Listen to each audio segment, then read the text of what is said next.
now call this May 21st, 2024 Joliet Township High School Board to order. Roll call, please. Mr. Fitzpatrick? Yes. Mrs. Lynn? Yes. Mrs. Guerrero-Numer? Yes. Dr. Huntington? Yes. Mr. Coffey? Mrs. Stiff? Yes, present. Mr. Kennedy? Here.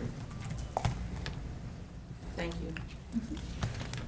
Please stand and join us in reciting the Pledge of Allegiance. Color guard. Forward. Colors. Forward. March.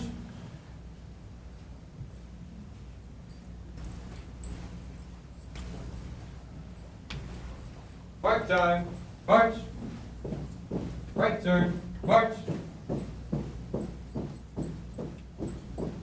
Color guard. Halt. Forward.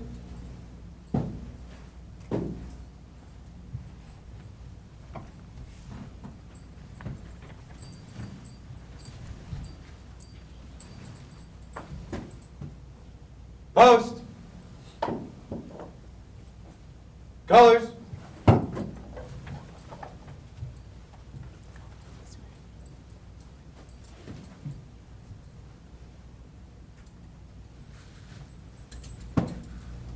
Present. Arms.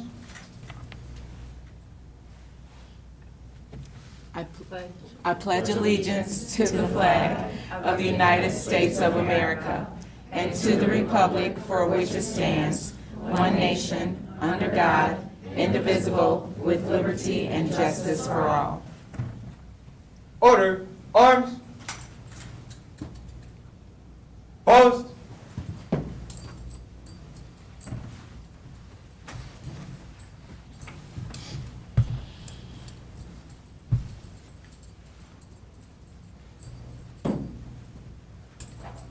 Mark time. March. Right turn. March. Forward. March.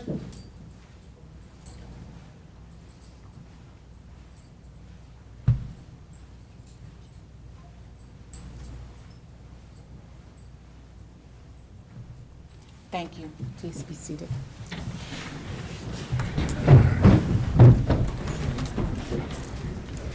On behalf of the Board of Education, I would like to welcome all of our visitors that are here in person and those that are watching via live stream. Your presence is greatly valued, and your engagement reflects the shared commitment to the success of our community as a whole.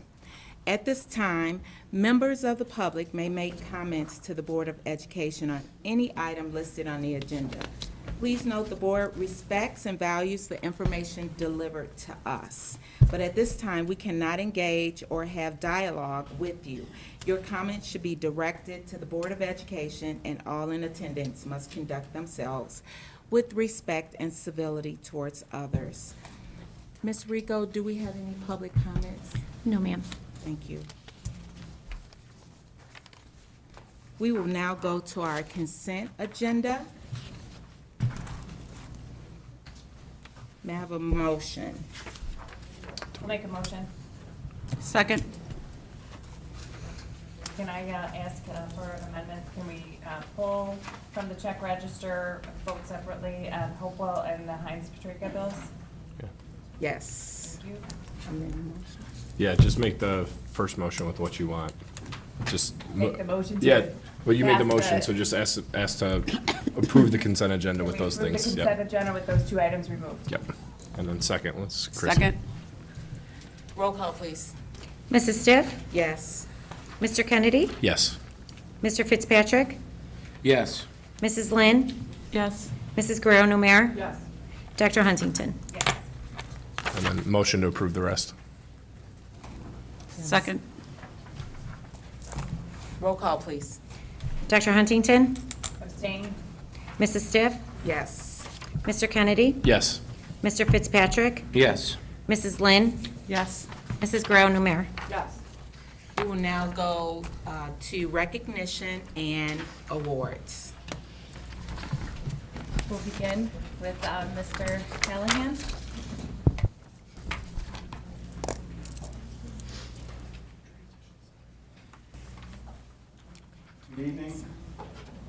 Good evening. There we go. We ask that all guests stay until all of the recognitions are finished so that at the end of the final recognition, the members of the board and the superintendent, assistant superintendent can come out and congratulate all of you. We do have quite a few recognitions tonight, which is exciting. My name is Shad Hallahan. I'm the principal at the Central Campus, and I have the pleasure tonight of recognizing the 2024 Care to Mess Planning Committee. This year we had our 6th annual Community Care Mess on May 8th. The theme this year was El Corazón de la Comunidad, which means the heart of the community. And this event really has grown and really is a community event. And it's all possible, mainly possible because of volunteer staff who work very hard to make it happen, and then, of course, the help of our community partners and members of the community and groups. But without this group of staff who give of their time to make sure that all the planning and all the pieces are in place, it wouldn't happen. So I wanted to make sure that we can recognize them quickly tonight. So when I call your name, if you would please come forward if you are here, we would appreciate that.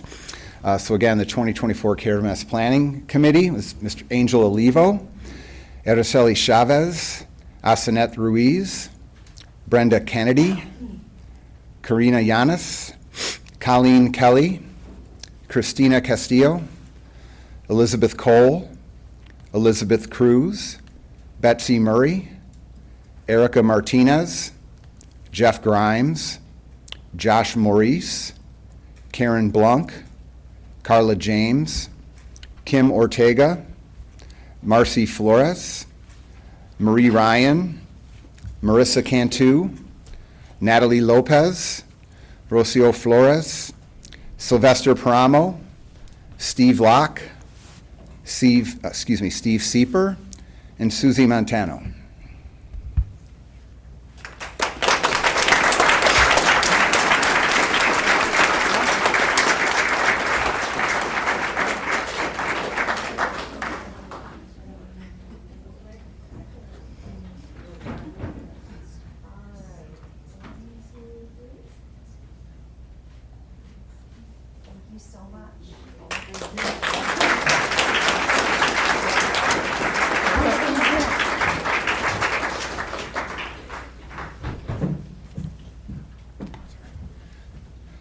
Mr. McGuffey is going to do the next 2 central recognitions.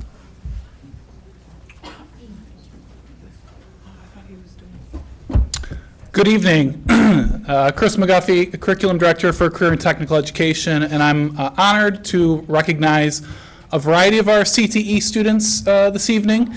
We'll begin with our IDEA drafting competition. These students work very hard, not only in class, but after school with their instructor to prepare for to further extend their drafting skills and prepare for hopefully a career in drafting and architecture. So would the following students please come forward for their student recognition? Andy Grandos for 3D CAD modeling, and he took 3rd at regional.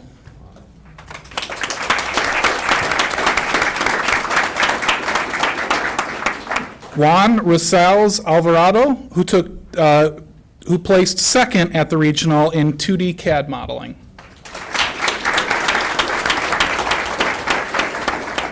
And finally, Atlas Ritchie, who placed 2nd at the regional for 3D CAD modeling. And then now I saw Mr. Dale West, their instructor, in the background, so if you wouldn't mind coming forward. Dale B and you can get a picture together. Sure, that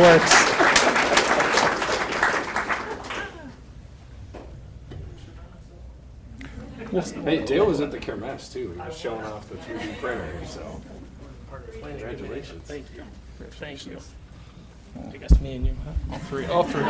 All 3 of us.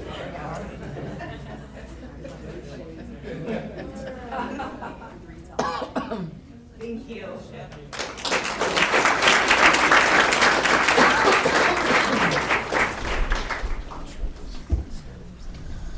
For our next recognition, we'd like to recognize several students at Joliet Central for participation in the Skills USA state championship, which again is just another opportunity for our students to demonstrate their career readiness and compete along with students within the state at those same skills.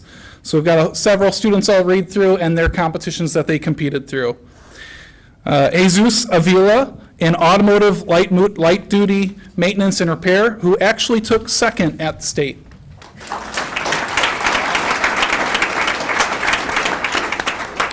Sai Aguirre, who placed in welding. Max Alvarez, also for welding. Gaio Sanchez, who also participated in welding. And Nathaniel Bach for welding.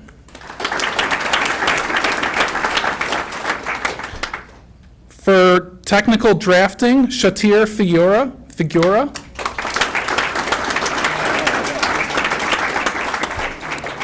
Diego Gutierrez for technical drafting.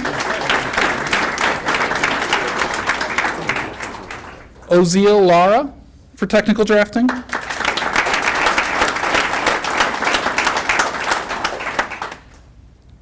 Brandon Perez for technical drafting. Angel Ramos for technical drafting.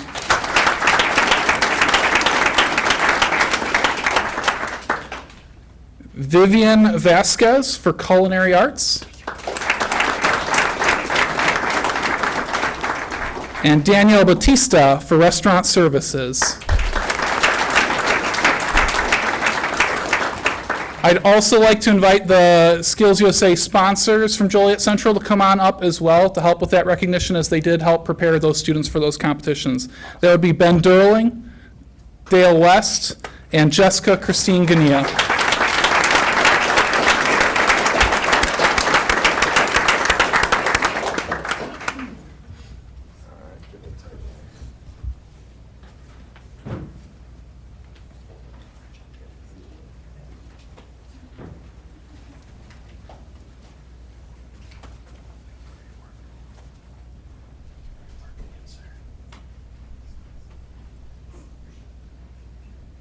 All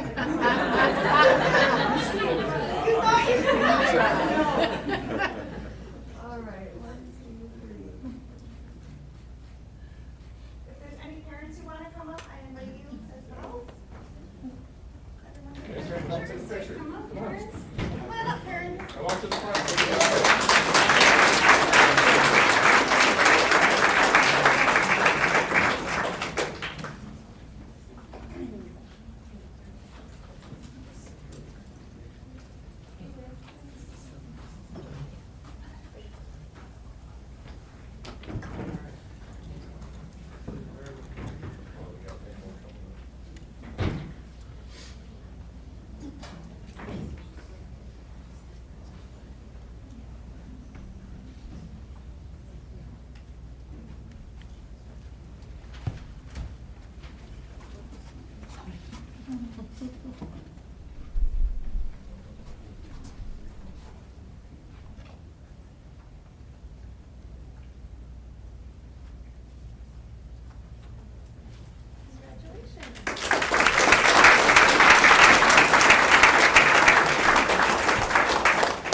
Let me just pause.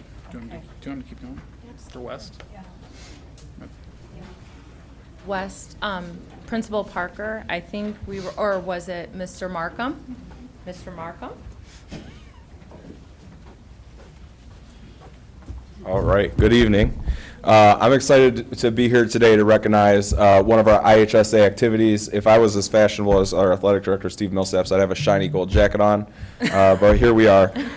So we've had a great year in athletics and activities at the West Campus, and we're really excited to celebrate some of our journalism students tonight. We have with us from the state competition, Ali Rangel, finished first place in yearbook layout.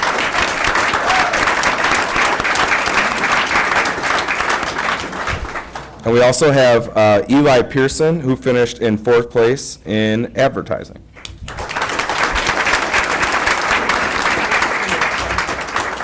And then we'd be remiss if we didn't also recognize their fabulous journalism sponsor, Miss Jen Galloy.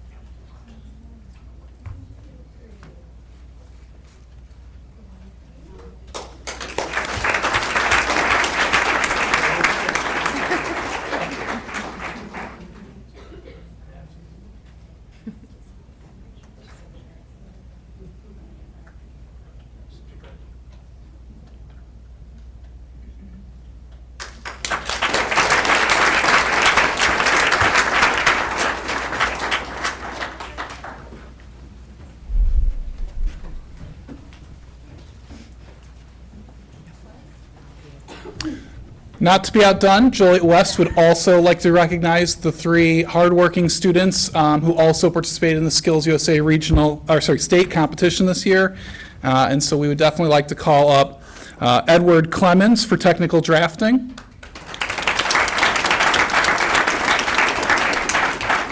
Karina Murillo Ibarra for fashion design. And Michael Skoll for culinary arts. And I know their sponsors are here, Miss Ryan Hager and Noah Fabris.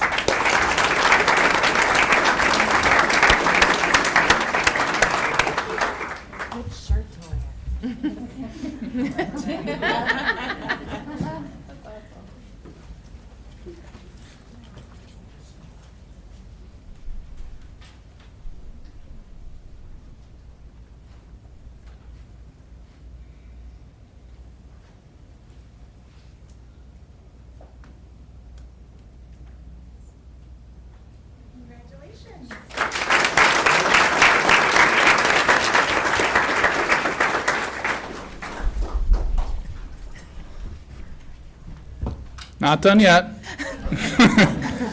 We'd also like to recognize our students who participated in the Three Rivers Educational Partnership, which is a branch of the Manufacturing Association here at Joliet, or in the Three Rivers area. The TREP Safety Poster Contest is a national competition, a annual competition which takes place. And this year we have several students from both Central and West that we'd like to recognize in terms of their contest winnings.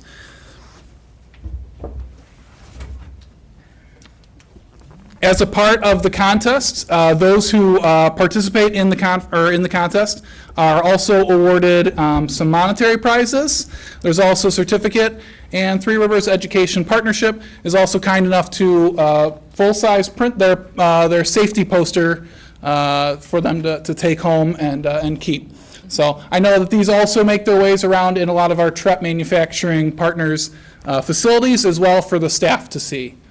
So again, our TREP Safety Poster Contest recipients. From Joliet Central, we'd like to recognize Allison Diaz Cisneros.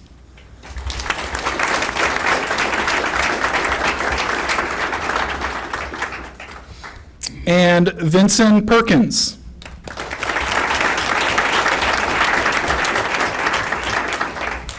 And I know their sponsor is here, Mr. Donovan Smith.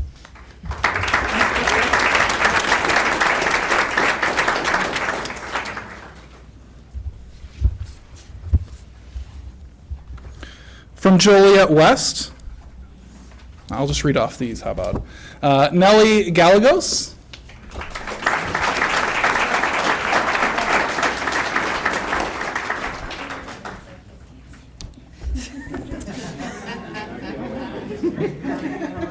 Natalie Young.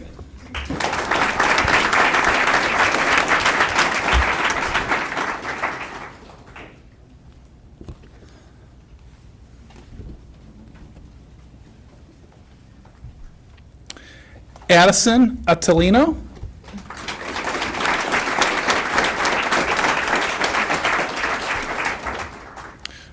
Jaria Loza.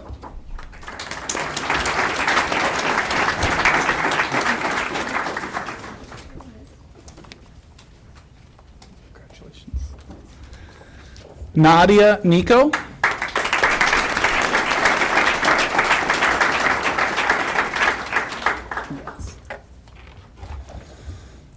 Emily Perez.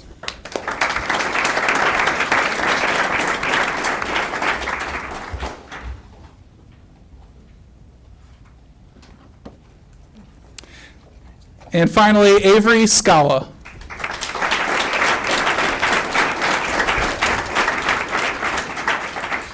And again, their teacher, Mr. Elias A. Rain, who also helped them in this contest. If you wouldn't mind coming.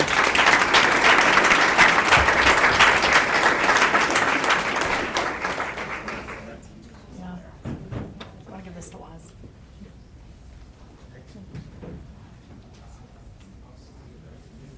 Hold your posters up so we can see them. If you have an envelope, put it on the back, please. There we go. Perfect. Okay. Yeah, there we go.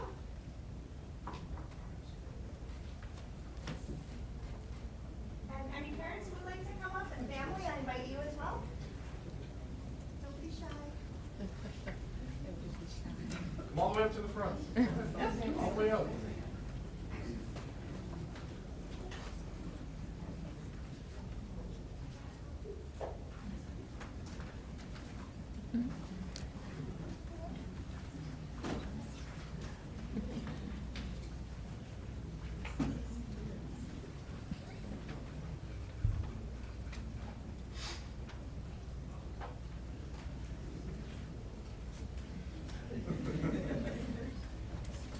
Thank you.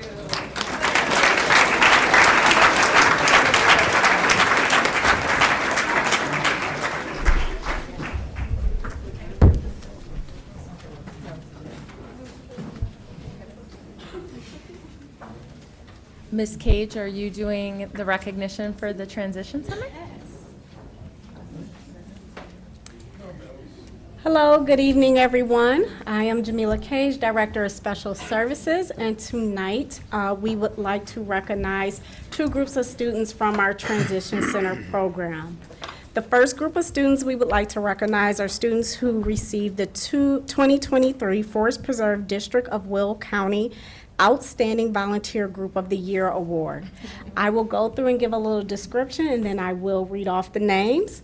So just a little description. On April 18th, 2024, the Forest Preserve District of Will County awarded student volunteers and their supervising teachers from the Transition Center with the 2023 Forest Preserve District of Will County Outstanding Volunteer Group of the Year Award at Mistwood Golf Club. Annually, the award goes to a non-family group who work to complete a special project or gives ongoing service during the year. Businesses, church groups, and schools are a few examples of groups eligible for this award. Winners in this category each receive a certificate. Nominees are not necessarily members of the district's Prairie People Volunteer Program, but participants have waivers on file. When presenting the award to the students, the Forest Preserve District of Will County said, "Whether stuffing hundreds of goodie bags for the native plant sale customers, folding, stuffing, and labeling over 2,000 donor newsletters throughout each year, or assembling and preparing the foundation's year-end annual fundraising appeal, this group always comes ready to learn and work. Their smiling faces, curiosity, and energetic playlists make this group a joy to work with. It's hard to imagine how this critical work would get accomplished without the support. We are so proud of our Transition Center volunteers, and we thank them for the work that they dedicate to the Forest Preserve District of Will County." Okay, so to list, first we have Chuma Ayanotu, Amaya Ayanotu, Bridget Borio, Jameer Burnett, Jakia Burnett, Jeff Burnett, Fernando Calderon Vargas, Tracy Carroll, Diego Casillas, Brandon Castaneda, Ashley Castillo, Caroline Collins, Ruben Contreras, Alfonso Seawick, Tavion Davis, Jaime Del Toro, Madison Dixon, Noe Escobedo, Marvelyn Fern, Ava Fraser, Antonio Galvin Flores, Cortez Granada, Soren Jenkins, Anthony Kinsler, Javier Manzo, Michael Martinez, Emily Mata, Uriel Meza,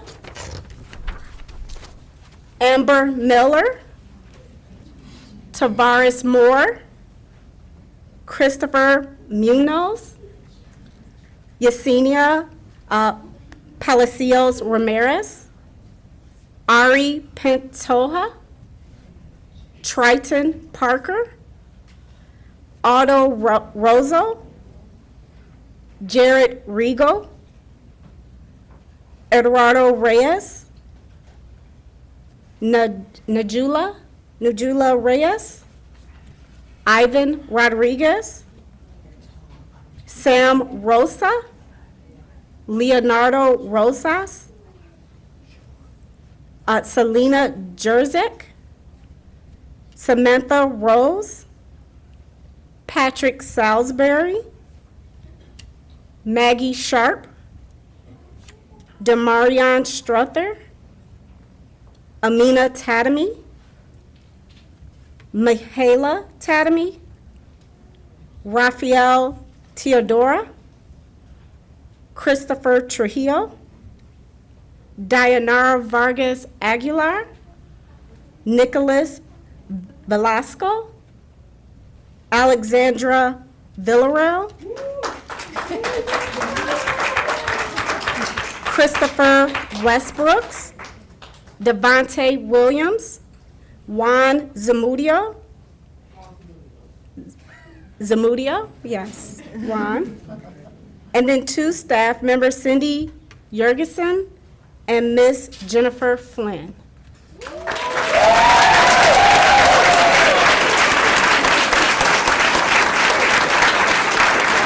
Yes.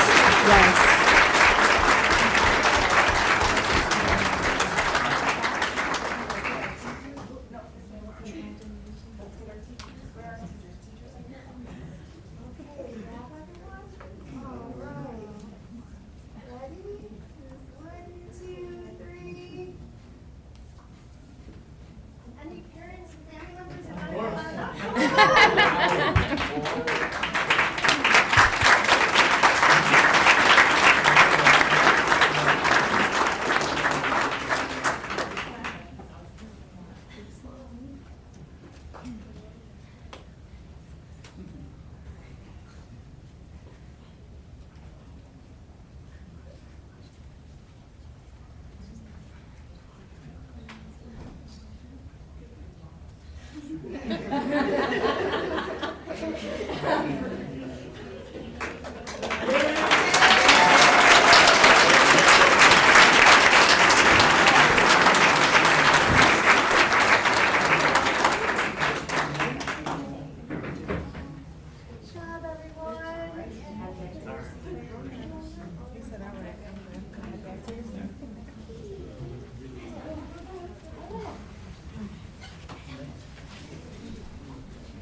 I'm sorry, I didn't mean to be stalking. No, you're fine. You're just fine. So thank you again to our first group who participated with our 2023 Forest Preserve. Thank you. So we have a second group through our Transition Center that we also want to recognize. This group of students are student custodians that come to our administrative building, and they are so very helpful with helping to keep it very clean, very sanitary, and very safe. So on a regular basis, Transition Center students serve as custodians here at JTHS Administrative Center. The students clean the common areas to make sure it is nice for guests and staff, and they clean the tables and chairs in the conference rooms and offices. Through their service, the students are learning independent living skills and the importance of keeping their homes clean while also being safe with cleaning products. The students also love interacting with the staff who work at the administrative center to make sure everything is cleaned in their areas as well. Administrative staff look forward to seeing students' smiling faces and friendly demeanors, and their visit is always the bright spot of their day, and that is very true, and I see them here often. So I want to start by calling up Sarah Jenkins,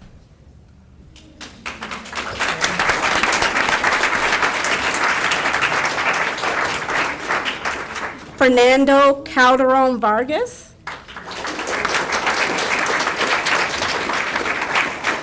Ashley Castillo, Carolyn Collins, Alfonso Seawick,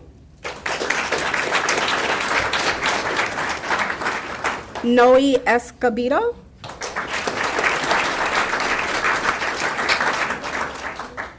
Anthony Kinsler, Yesenia Palacios Ramirez, Triton Parker, Dayanara Vargas Aguilar, Alexandra Villarreal,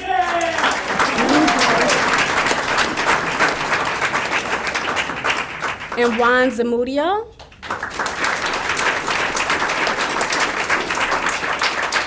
We would also like to call and recognize our staff, Ms. Carrie Wells,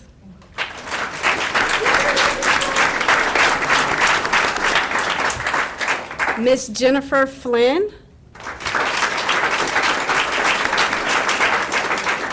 and Ms. Rebecca Bernarkis.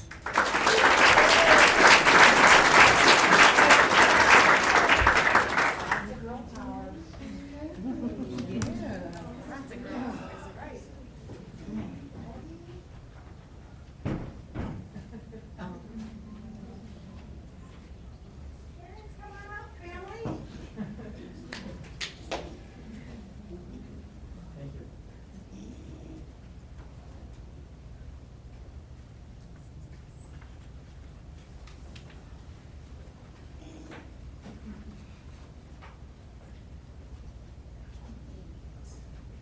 And then I want to take one more picture if we can. If you're a district administrative staff member or a staff member at this building whose day has been made by these students, if you could please.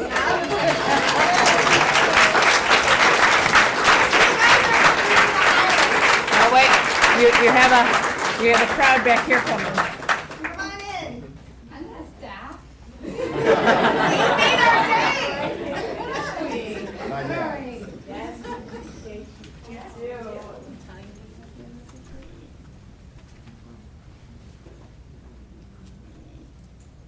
Awesome.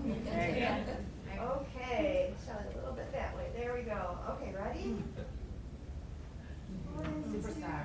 3, superstar. Thank you.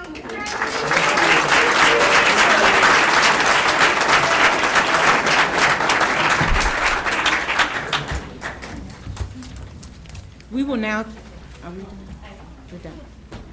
We will now take a 5-minute recess to come out and congratulate the staff and our wonderful students on just acknowledging their efforts, and we definitely want to see those posters.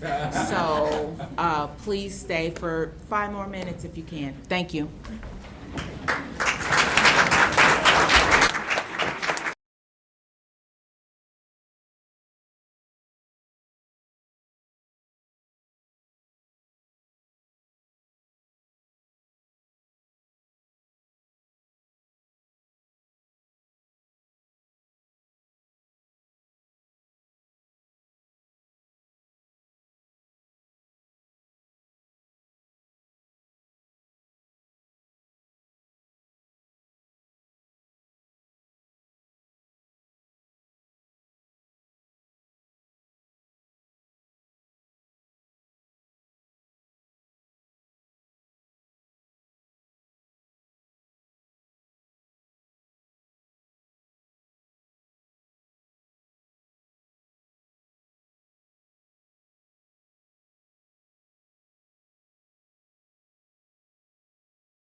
We will now have the superintendent's report.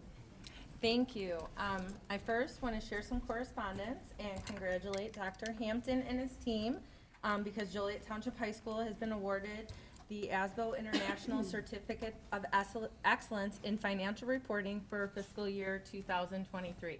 Nobody's surprised, but we're thankful.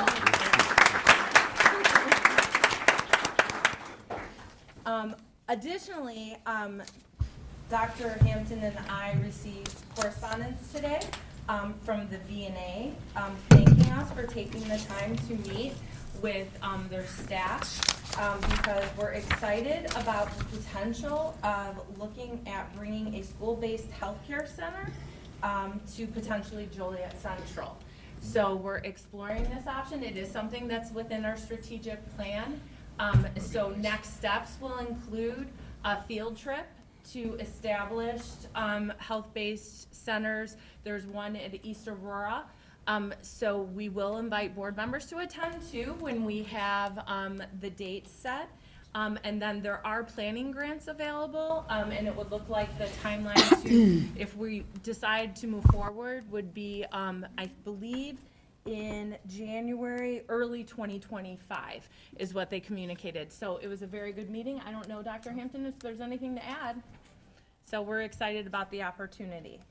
And then lastly, under legislation, I just want to make our public, as well as everyone here, aware of House Bill 4636, which is assessment of pollution control facilities. And so recently, those districts that would be affected, we did sign a combined letter because the stated Illinois public policy is that certified pollution control facilities are to be assessed for taxation at 33 1/3% of their economic productivity to their owners. PFCs are considered for certification by the IEPA and the Pollution Control Board. Once certified, PCFs are removed from the local tax rolls and assessed by the Department of Revenue. Despite the adverse impact on the tax base, our Supreme Court has ruled that local taxing bodies have no right to participate in the certification process. In doing so, the Supreme Court ruled that the remedy for local taxing bodies is a hearing at the Department of Revenue to determine the economic productivity of the PFCs to their owners and proper assessment consistent with the legislative policy of the state. We have sent the signed letter to our local senators. So for us, I did submit this to Senator Lutheran Campbell as well as Senator Ventura. And other superintendents did in their area. So we just want to make sure that everybody is aware. We're keeping an eye on legislation, and this is something that we became aware of this weekend. So should we be contacting our representatives, or can you share the contact information? Sure. We as board members? Absolutely, absolutely. I can share that with you as well. Any other questions about that? Thank you. So then we have one presentation tonight, and we have a lot of administrators here to present. So we have our annual strategic plan update presentation. Within the board packet, we do have the progress templates filled out. Hopefully the board has had time to review those. So our presentation is really a highlighting the things accomplished this year and next steps. So we're gonna go ahead and I will kick us off.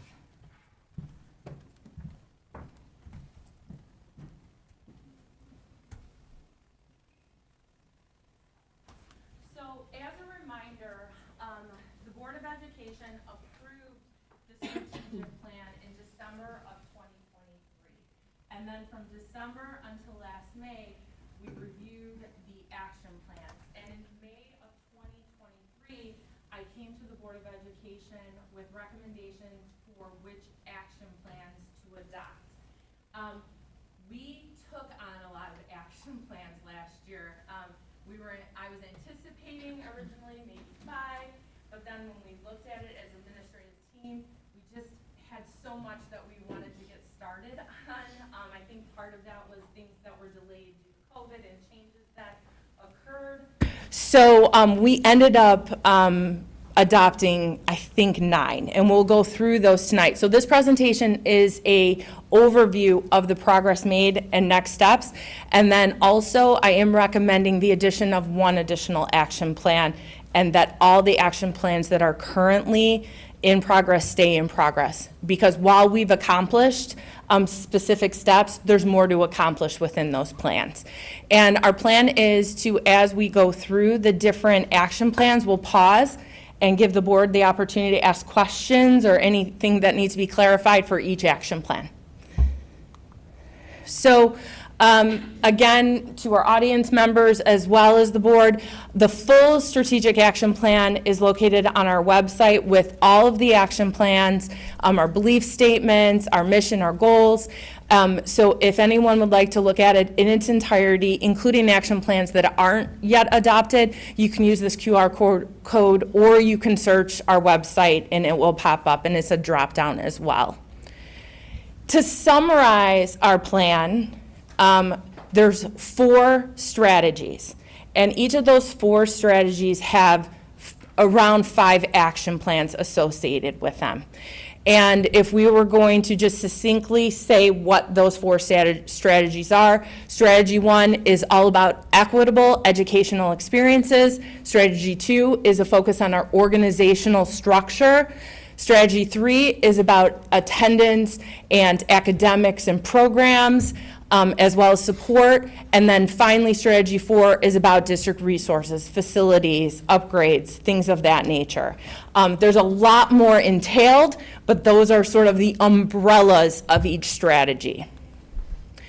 So when we look at the action plans that are currently in progress, these are all the action plans that the board approved last year. So since last May, our leaders, specifically these leaders, have been assigned as owners.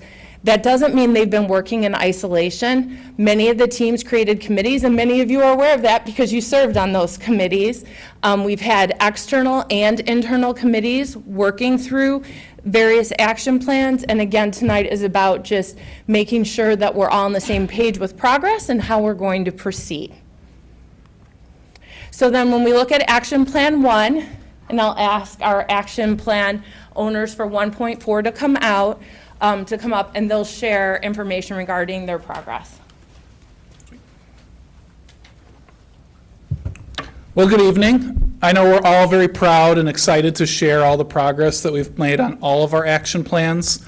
Shelley and myself will talk about our action plan 1.4. Strategy 1 specifically, as Dr. Guzman mentioned, works on equitable educational experiences for all of our students.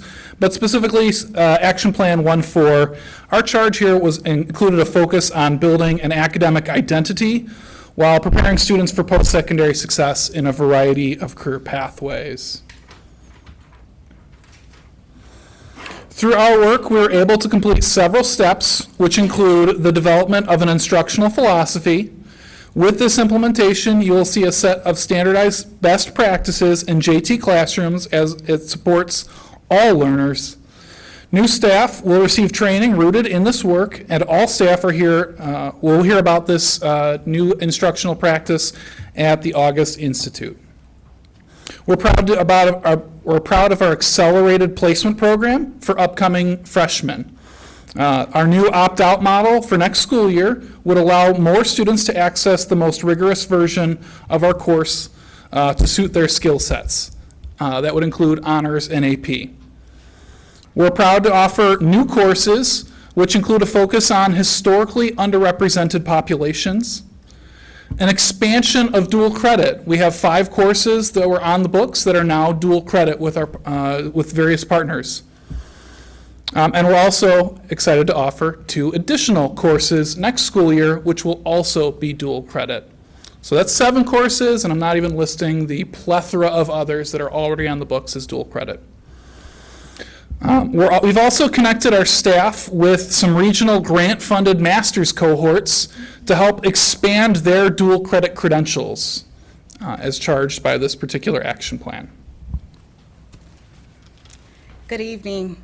We are excited to now be offering credit with our our summer internship opportunities. We've also created work-based learning coordinators positions to help us run these programs. We have partnered with the Will County CED program, where we're partnering for 48 internship opportunities for our students. And then in addition to those 48, we also have 13 community partners throughout the city of Joliet that we're partnering with for internships. So as Dr. Guzman mentioned, as with all of our action plans, the work doesn't stop here. We do plan to continue this work through the next year as we collaborate with our instructional coaches and our professional development leaders on plans to embed our instructional identity within our PD offerings next school year. We'll continue our research on our curricular audit tools to ensure that our courses reflect what our community both wants and needs. We'll investigate the possibility of earned honors credit so that all students can have access to the most rigorous version of a course. We'll proactively identify workforce partners to offer internships, job shadows, industry speakers, and more. And we'll expand our support for early college credit opportunities. Thank you. Are there any questions regarding Action Plan 1.4? I do, I just have a quick question. Is the workplace learning summer coordinator, is that the person who would be, because internships are paid, correct? So is that teacher, the work-based learning teacher also issuing credits? They're getting course credit for, what would the class be? Yeah, so we have a course on our books called it's a credit on our books called Workplace Internship Summer Credit, and students can earn a quarter credit for 60 hours of work experience, and they can earn a half credit for 120 hours. So they will be assigned to sort of a caseload, as you're mentioning, the instructor there, and that instructor will meet with that student to work on their soft skills regularly throughout the summer, as well as check in and complete their workplace assessment at their internship. And that teacher has the credentials for workplace? Yep. Okay. Yeah, so we have several staff that attended training. There's some new training out there, brand new. There's also some older training, what you might have heard of like co-op, and there's some other university courses as well that do credential those staff members. So we are leveraging those particular staff for this. Yep. We had how many staff trained last year in the news? Yeah, so we had 5 staff trained last summer. We also had a staff member that trained this, who just finished up recently. And we've also got several other staff members interested in participating in future trainings. Keep in mind, ISB does have seat limits, and they only allow so many during the school year. And they do offer some summer trainings, but they cap that really hard. We're lucky if we can get 1 in. Last summer, we were able to get 5 in. Yeah, I just have one other question, and it's about payment, right? Because Sure. obviously, that's a job, I'm assuming that they have to go and visit the students at their work location, so are they receiving like teacher pay for that, or is it additional mileage? Yeah, so the staff members are receiving additional pay, so it's based on the contractual rate. What we've done is we've calculated the hours of instructional pay with students based on the number of hours the state recommends that each coordinator works with a student per week per unique experience. So we've calculated out the amount of hours required for that. And then your other question about the mileage reimbursement is also, that'll all be funded. And it's important to note that all of those stipend hourly positions were reviewed with the union, and we came to agreement, and we said we'll review next year based on our first year doing this to gain if there's anything else that we need to add in or look at for future years. And it's grant funded? Grant funded, yep. Any other questions for 1.4? Thank you very much.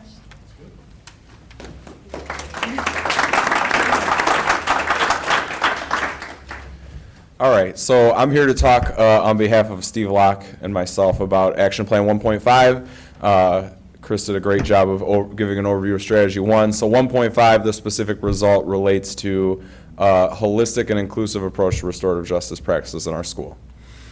Some highlights of the work we've done so far is we've spent a lot of time this year working with our consultant in restorative justice, providing 2 kinds of tracks of support for teachers. So there's been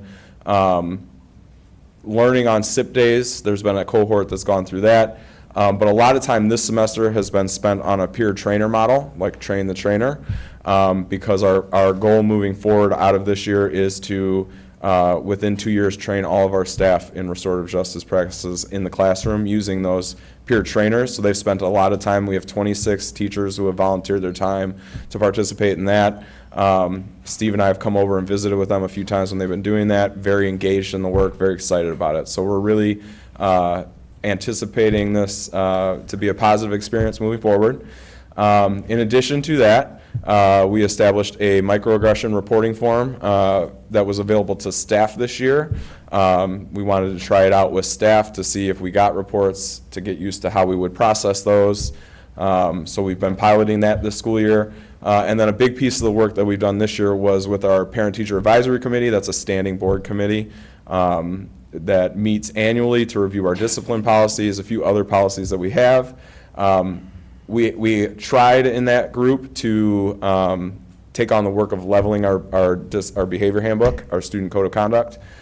We didn't feel like we had enough involvement to do that in a way that was going to stick. So what we've been working on since that time in January when we presented to you all is we've gotten together a group of internal staff members to create a draft, and that's ongoing, that work, to create a draft of a leveled student code of conduct. And in the fall, we're going to continue working over the summer. In the fall, we'll present that to all of our different stakeholder groups, parents, staff, different types of staff, classroom teachers, paraprofessionals, security staff, along with a survey to collect feedback. That draft and the feedback will then be processed through the parent-teacher advisory in the next school year. Okay, so we just, it was somewhat disheartening to have to put a pin in that work. We felt like it was important to get more voices in the room to make sure that what we come up with, we have buy-in, right? We want everybody's voice to be into that decision because we think it will make it stick better and make it more impactful in the classroom. In addition, we monitor our behavior data monthly. I think Dr. Guzman shares that with you all, and then we'll do an annual presentation. So next steps, as I shared, I went over a lot of this already. We're going to present in the fall to stakeholder groups for feedback, a draft of a leveled handbook. The Parent-Teacher Advisory Committee will then take that draft, look at some examples from other schools around us, look at the feedback from stakeholder groups, and ultimately make a recommendation to you all as the board, hopefully in next January, that we can have a discussion about. I know that as a principal team, we've been talking about incorporating student voice more into our decision making. So we've had, Takar and I have done some student listening sessions at West Campus. I know Shad and his team have a student voice group at Central that meets fairly regularly. And some of the things that we've talked about relate to restorative justice, climate and culture, student behavior, that sort of thing. And then we're really, again, excited about our rollout of professional development for all of our different staff groups relating to restorative justice practices and relationship building. Any questions about 1.5 progress? I do. Sorry, guys. That's fine. So, I talk about student voice and looking at that. Is there any mechanisms in the school currently, like a student equity action committee or club or something along those lines that you could tap into to get that student voice? So we've talked about different ways to tap in and find, I don't want to say the right students, but the students who are really comfortable speaking on behalf, who have a lot of influence on their peers. I think we call them influencers, right? So we're looking at ways that we can do that. We've got Key Club, we've got Student Council. There's a lot of different groups that we have that we can tap into. I think it's just a matter of trying to find the mechanism and the time to get everybody together into the room. Also, that's actually an action step on 1.1 is, and I forget the exact wording, but that's the action plan that I'm recommending be adopted. There's a component in there for a district committee student voice And so looking at a more structured way, as I know I think Dr. Huntington's talking about, and I've heard from other board members, just a more structured way that we can organize that, meeting times. We've even talked about potentially like community service, because it's a service to the, district. And so that is also something that can aid us in the action plan work, and we think that that would be a great next step. So that is part of Action Plan 1.1. So not in 1.5, are they still gonna work on that, or is that coming into a different? We talked a little bit about it in our meeting, Steve, Carla, and I, when she was talking about possibly adopting 1.1, because we mentioned this as a part of what we were hoping to do. Yeah. So ultimately, instead of recreating the wheel and having 10 different student committees, Right. Working with this group through 1.1 to get some of the feedback that we asked for in 1.5 and many of the other action plans that we have in action. And So really- the idea is you would amend 1.5 and move that into 1.1, so it Or wouldn't be cross. utilize that team to give the feedback, because we have the ability to gain student voice in multiple ways. So we could do it either way. And again, this committee wouldn't be like a short-term committee. This would be something we'd be looking to establish and continuing each year as we're working on different things for climate and culture. Just obviously, especially with high school students, their perspective is their reality. And so we know that listening to them and what they're feeling and what they're experiencing is something very important to us. And so establishing that more structured way to gain information as various topics come up. So we would utilize them for 1.5, but then also 1.1, and potentially gaining information about master planning and all just different things. There's a lot of ways we think we can tap into them, and so creating that structure to do so. Okay, and was the microaggression staff form, like, does staff know where to find that? Because I've talked to a few staff members and I asked them, like, oh, is that on the staff, like, splash page, or how do you find that? And a few of them, like, we heard about it at Institute Day, but that was the last that they've heard about it. Yeah, we've gotten that feedback as well. So going into next year, we will make sure we relaunch it, and we'll have it accessible on the Human Resources page. And actually, we can have it located in multiple places to the same link, because we receive the same feedback. I have no more questions. Any other questions? Thank you.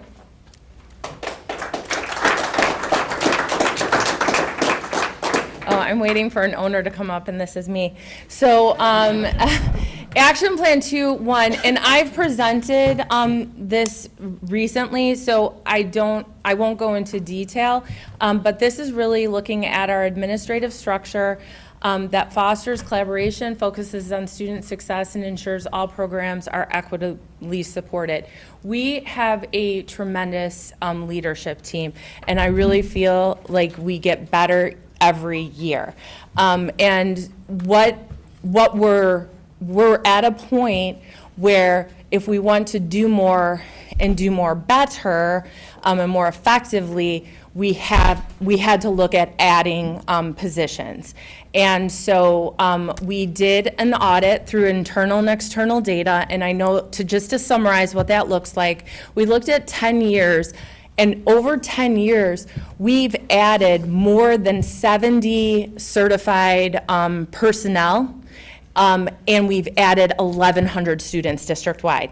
And at the same time, we never added any additional positions at the building to help with the additional supervision, the additional mandate. So as the board knows, you already approved the addition of an assistant principal at each campus in teaching and learning, and we looked at all the job descriptions, so that work has been done and realigned, and what we're doing now is making sure we have an understanding of other duties as assigned that are included within that job description.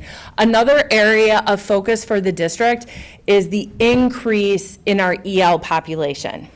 We have had a significant increase in our EL population in the last 5 years. So as the board knows, we have approved the addition for next year of a dedicated director for multilingual services, which we're very excited about. And we believe these 3 positions are going to help us be more effective and more efficient with what we need to do and what the state is asking us to do. In addition, the board approved an assistant athletic and activities director that will get posted next year, that will be added during the 2025-26 school year. And then finally, in your packet tonight, there's a recommendation to approve the revised job description currently for our Director of Strategic Partnerships to the Director of Equity and Strategic Partnerships. And that was done in collaboration with Michelle Clark, who's still here, who's very excited about the new opportunity and role. And we've talked about training and coursework and just different opportunities that are going to help her as she transitions into this position upon approval. In addition, and this is connected to strategy 1.1 as well, in 1.1 that I'm recommending that the board adopt going into next year, there's a list of student groups that we're looking to better engage, families. And we currently have 2 Spanish-speaking family engagement liaisons at each school that are really focused and work nonstop with our Spanish-speaking families, our newcomers. But we also have other student groups that we really want to focus on. So I'm also recommending the addition of a family engagement liaison that focuses on non-Spanish speaking families as well, 1 at each campus. So we would still keep the 2 at each campus that are Spanish speaking, and then there would be an additional 3rd that would focus on our non-Spanish speaking families.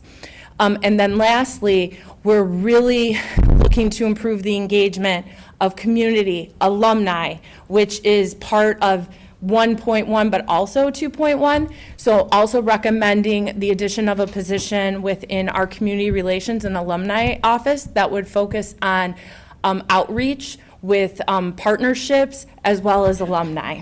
And so that's within your board packet as well. This work is not done.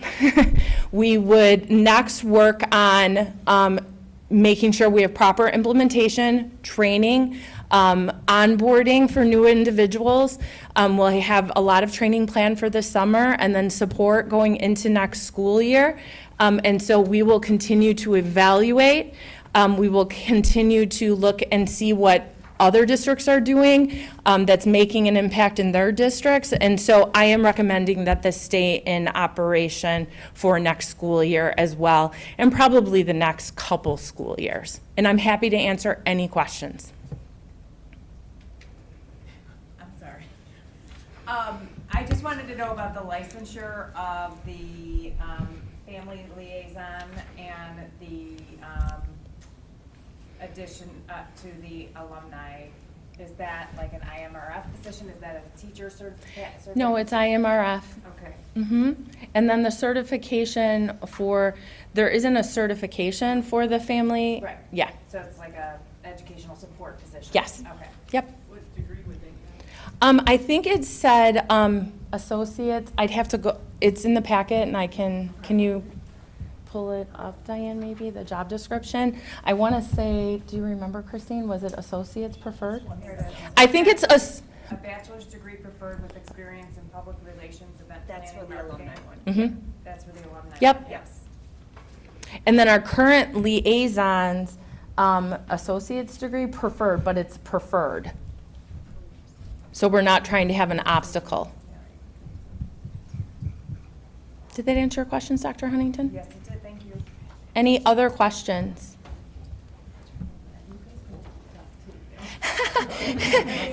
So action plan 2.2, we actually have separated it into 2 portions because it's so big. And so we have a focus on EL and we have a focus also on special education services. So first we will have Paul talk about the EL progress. Hi, good evening. So going along with strategy 2, our result here is about programming, in particular, as Dr. Guzman said, for our EL students. So it fits under the umbrella of working with our ELs, especially our newcomer students, but really the whole kind of gamut of student that we have under the EL umbrella. Sorry. So what we did was our EL team did a really good job of coming together both at West and Central. Natalie Lopez was also part of this team as a co-lead with me. So what we did is we gathered a lot of quantitative and qualitative data from current students. We looked at where they are at in terms of grades, attendance, even like sports and activity participation. So we looked at that, and then we also had a focus group with students, some parents, as well as some staff members, and the students were fantastic. Very honest, brutally at times, which was great, but we got some really good data about where we're at currently and where we need to go moving forward.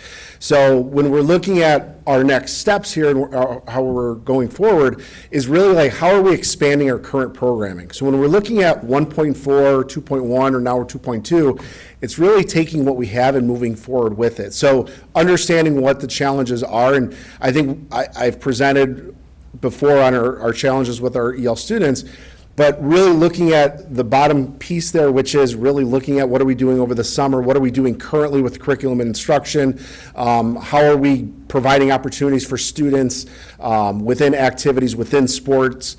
So there's a lot of different nuances that we came across through the conversations that we had, and the data reflected that. So that's something where we're at. But again, it's not like big additions that we have to do. It's really refining what we're currently doing, and we're on that path already, which is great. But it was great hearing from students. Our next steps, continue to investigate the expansion of what we're currently offering. As you're well aware, we have over 1,300 EL students within the district. Our population continues to grow. So we're looking at how we can get our students more involved, but also support them within the regular curriculum and within the general ed coursework. Starting in July, we'll have our new Director of Multilingual Services. So I've already met our director. He's already working with us and with a lot of, Yeah, I already emailed him today, so with information. So what's important to note here is he's going to come in with a lot of experience. So we're kind of a little bit on hold right now. I want to get him really prepped and transitioned into that role, and then he's going to be able to bring his expertise and his perspective into this role in 2.2 to help with that transition. So he's going to be a fantastic addition to what we're doing in the EL program. After that, we'll continue planning for the 2025-26 school year. There's always work that we can do within our EL program, so we're going to continue on with that, and then we'll evaluate whether or not the things that we are doing are effective, and if they're not, what can we do to make those effective. So just to give everybody context, I would just want to add with Edgar starting July 1st as our new Director of Multilingual Services. So we have this data that the team has collected, so a lot of the feedback from our students and staff. We also have been working with Hanover, so Hanover did an audit of our EL program, so I'll sit down with Edgar and we'll look at that data, so that will help us make more informed decisions for the upcoming year. But we also have some things that we're already trying. So we found out about a new program called Subject.com. The ROE shared it with us, and it is a program that's delivered fully in Spanish. So it could help us with our students that have interruptions with their learning when they come to us as newcomers. So that's something that we would potentially be bringing to the board in the next month or so for approval. So it is similar to our APEX program that we use, but this is all in Spanish. So the tutorials are in Spanish, it's Spanish speaking. The documents are in Spanish, the assessments are in Spanish. A lot of our school districts in the area, as I meet with the assistant superintendents, this is a platform that people are really going to, because it's not a Google Translate. It's authentic. We had our bilingual team listen to the lessons, and the feedback was it's authentic. So we're really excited. So that may be something that I would be bringing the next month. And the quality of the program, it honestly looks like Netflix. And Very engaging. And so it's very engaging to what our students would know, and it uses AI technology because it does do different translations. And I don't know how they do it, but the mouths mirror what they're saying in different languages. And so it's very interesting and then tapping into that, It has I guess, potential next level. The potential for our kids. Out of the 1,300, how many speaking languages do we have in the school district? I think we're at, I think last time I checked it was like 25, 26? Yeah, right in there, yeah. And this new platform, and this new platform will convert to all of the languages? We'll have to see if it does all the languages, Right now probably it says, not. like 3. Yeah. Like, it's authentic. Like, we have Apex, which you can Google Translate into any language, but it has to be manual by the students themselves. This is the course Algebra 1 delivered fully in Spanish. And it does have French as well, I believe, subject.com. I think it has some other languages to look at too, but it won't have all 26 that we have. So, I mean, but does it hit our biggest portions of our other languages? Okay. Yes. Our biggest portions right now, correct? Spanish is number one, Yeah. and then, you know, we don't have that mark of 20 for like full-time bilingual education, but we would have French, we would have, right now, we're French. We also see a lot of like Asian languages, like Okay. Southeast Asian. Okay. All across the board, and there's some languages, honestly, Matt, like I've never heard of that we have to accommodate. Yeah. So yeah, we're seeing more and more, you know, that come into our newcomer program. Okay. I'm really excited to hear that, because sometimes when the newcomers are here, they lose a lot of college, or a lot of high school credits because they don't transfer, or they don't have the right things. So that's really exciting, in a way that they can catch up and graduate on time. Is there any concern with language acquisition if all instruction is in their native language?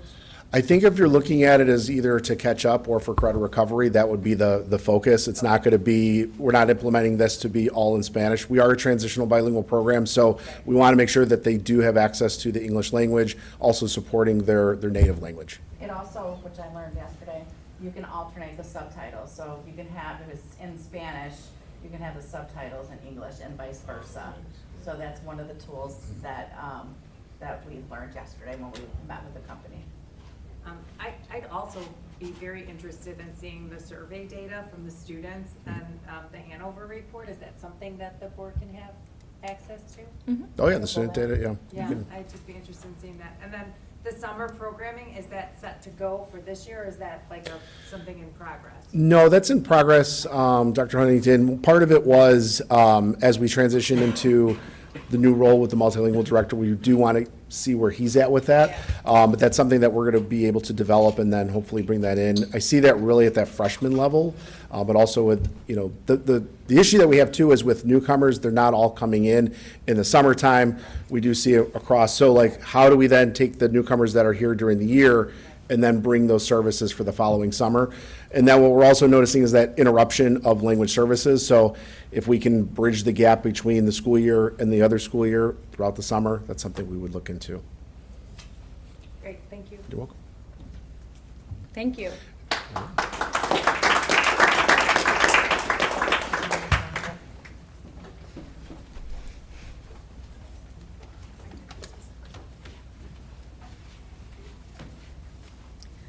Hello, good evening.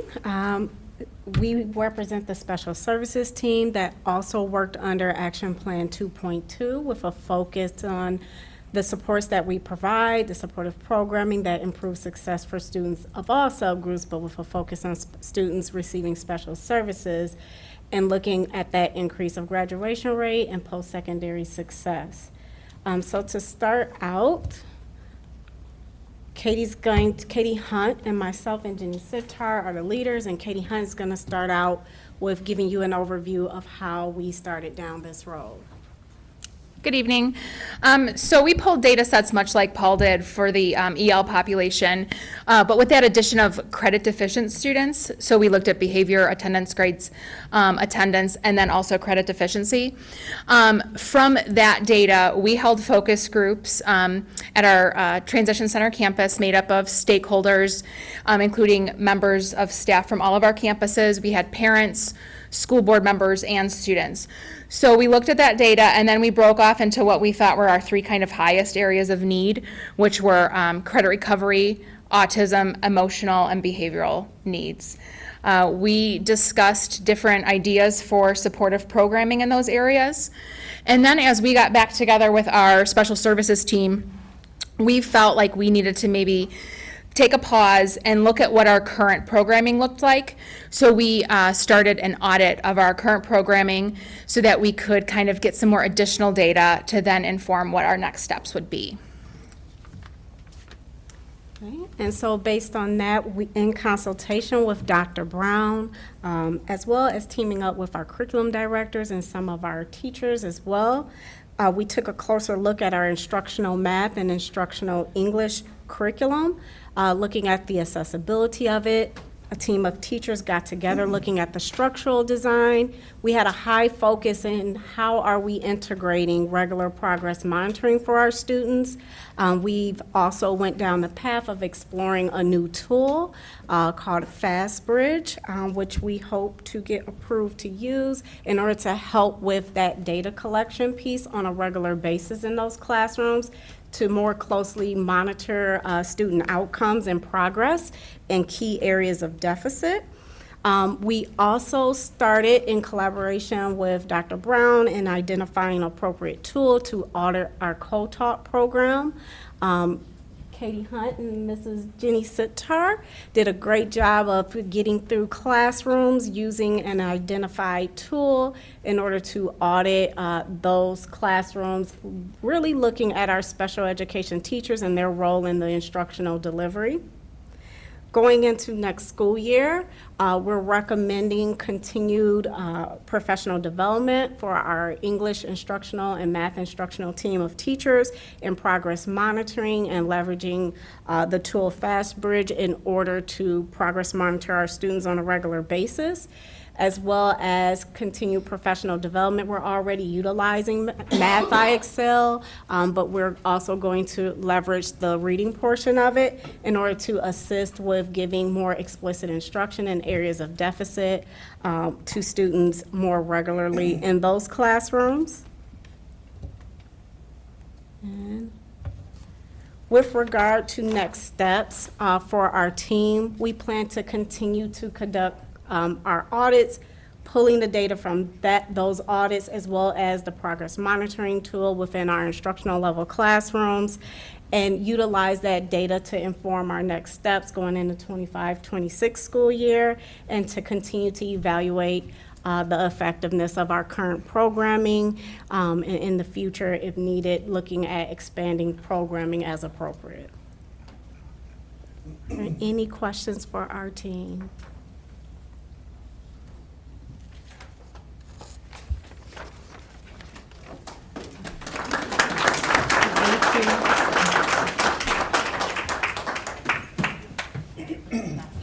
You good?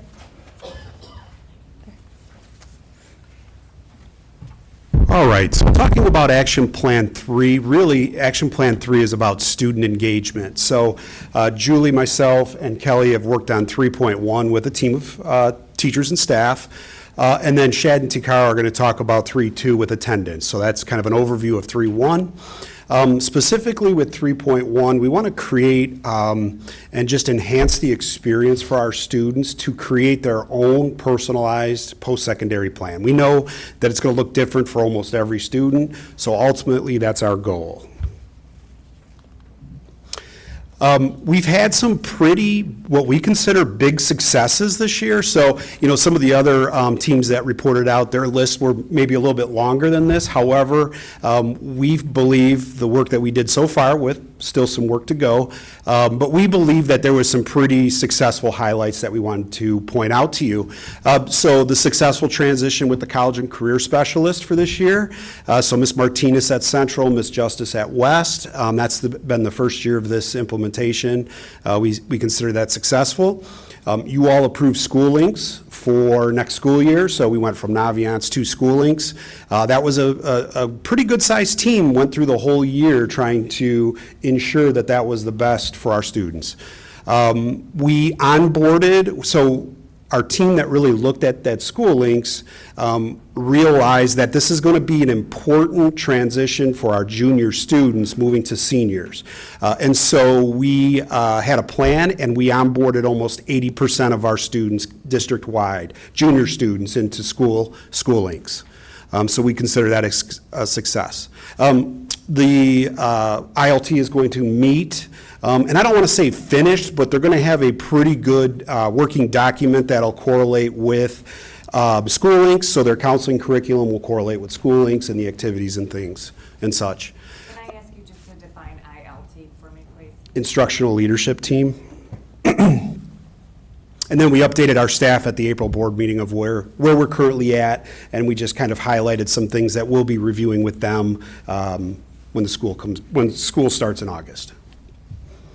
Our action steps, next steps for this action plan, we're going to collaborate with staff in the planning of post-secondary implementation. So some of these events will happen in some classrooms. We're going to be talking to some curriculum directors about how we could do that. Some of these will be students on their own, sometimes utilizing advisory periods. So we're just going to collaborate with staff to identify where the best location, when and where that those are delivered. Like I mentioned, 80% of our juniors, but we have the other students as well, so we're going to onboard them with School Links. We're going to align School Links with our counseling curriculum, and then finally, we are going to determine some ritualized activities, things like FAFSA, and some financial aid presentations, some internship opportunities and things like that. So some ritualized activities, we want to just make sure we kind of get them on the calendar, and they're an annual event. I just want to compliment this team. So we have a School Links implementation team, so it's a district-wide team with a lot of people in this room, as well as our counselors that you saw on the screen and additional ones. And we were meeting actually before board approval. And then we meet every Friday, and it is a very robust team. And I am very proud of just the work that we've done, because if I were to log into School Links right now, we already have, we have kids using it at home. We have our junior students, like they said, over 80% of them have set up their accounts. They've done their career connections. We also have, with the help of Chris McGuffey and Shelley Clark, we've added that work-based component to School Links, so we're going to use it this summer with our internships. So board approved in March, and we have a pretty solid foundation, and it's May 21st. So this team has been working very hard behind the scenes, and I just want to acknowledge them.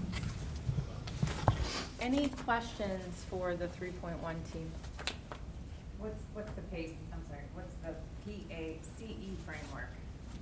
So Those that might not so know. that's from the Power Act, and so it's really the plan for how schools, businesses support the academic portion of the students, the work-based learning opportunities, and then looking into post-secondary. So it's a framework that's actually been around for quite a while. I think the Power Act went into effect in 2016, and so we've been utilizing it, but we really have strengthened it within our guidance curriculum. Is that like I was going to ask, is that a guidance curriculum, or is that a ISBE approved? It's ISBE. Okay. It's ISBE, and it really takes what should students be doing in 6th through 12th grade to be ready for post-secondary. So things like career exploration, resume, job shadowing, internships, dual credit. So it's all part of it, FAFSA. So it takes it all together and sort of outlines what the recommendation is done at each grade level. Any other questions? Thank you.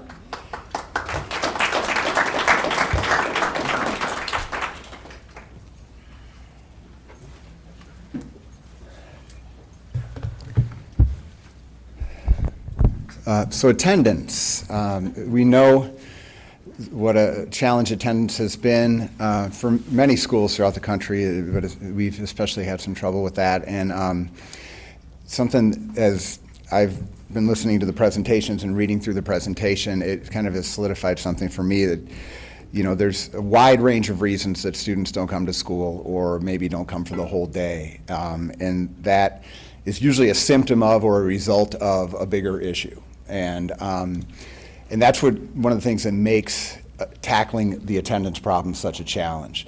But as I read through this presentation and listen to my colleagues, it's reinforced for me that like everything we do impacts attendance. And so if we have equitable programming and all students feel like they belong somewhere, they're more likely to come to school. If we're more restorative and students aren't being suspended and being disciplined and put out, they're more likely to come to school. You know, if they have a post-secondary goal and plan and have a reason for being here, they're more likely to come to school.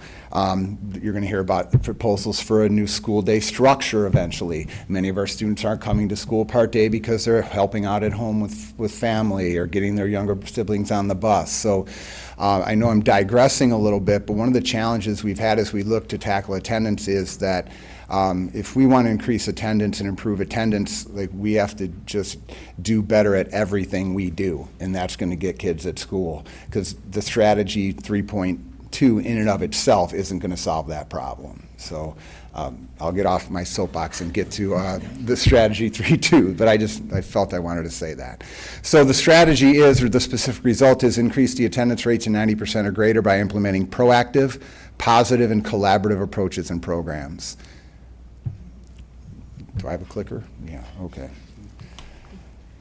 So kind of to what I just spoke of, one of the most important things, and research backs this, to getting kids to want to come to school is to have a warm, safe, welcoming, positive environment where they feel they belong, where they know there's at least one adult in the building who cares about them and notices when they're not there. And so the work that we've been doing and continue to do with restorative practices training, with cultural responsiveness training and implicit bias training, so that all of our students see themselves as valued and as an important part of our community, that's going to go a long way towards getting students to come to school. So while the challenge of attendance is multifaceted, there are things that we can improve upon. And one of the identified areas is communication and messaging. So you'll see this both as listed as a progress highlight, but also listed in our next steps on the next slide. So as the school year went on, there was an increase in communication throughout the building about the importance of attendance from our standpoint, letting our students know and our families know how we feel about attendance. We updated our letters and communication that were sent home in reaction to students who were absent, but also there's positive messaging on posters, banners throughout the building. We even utilize our video boards that we have in our cafeteria and in our lobbies within the school.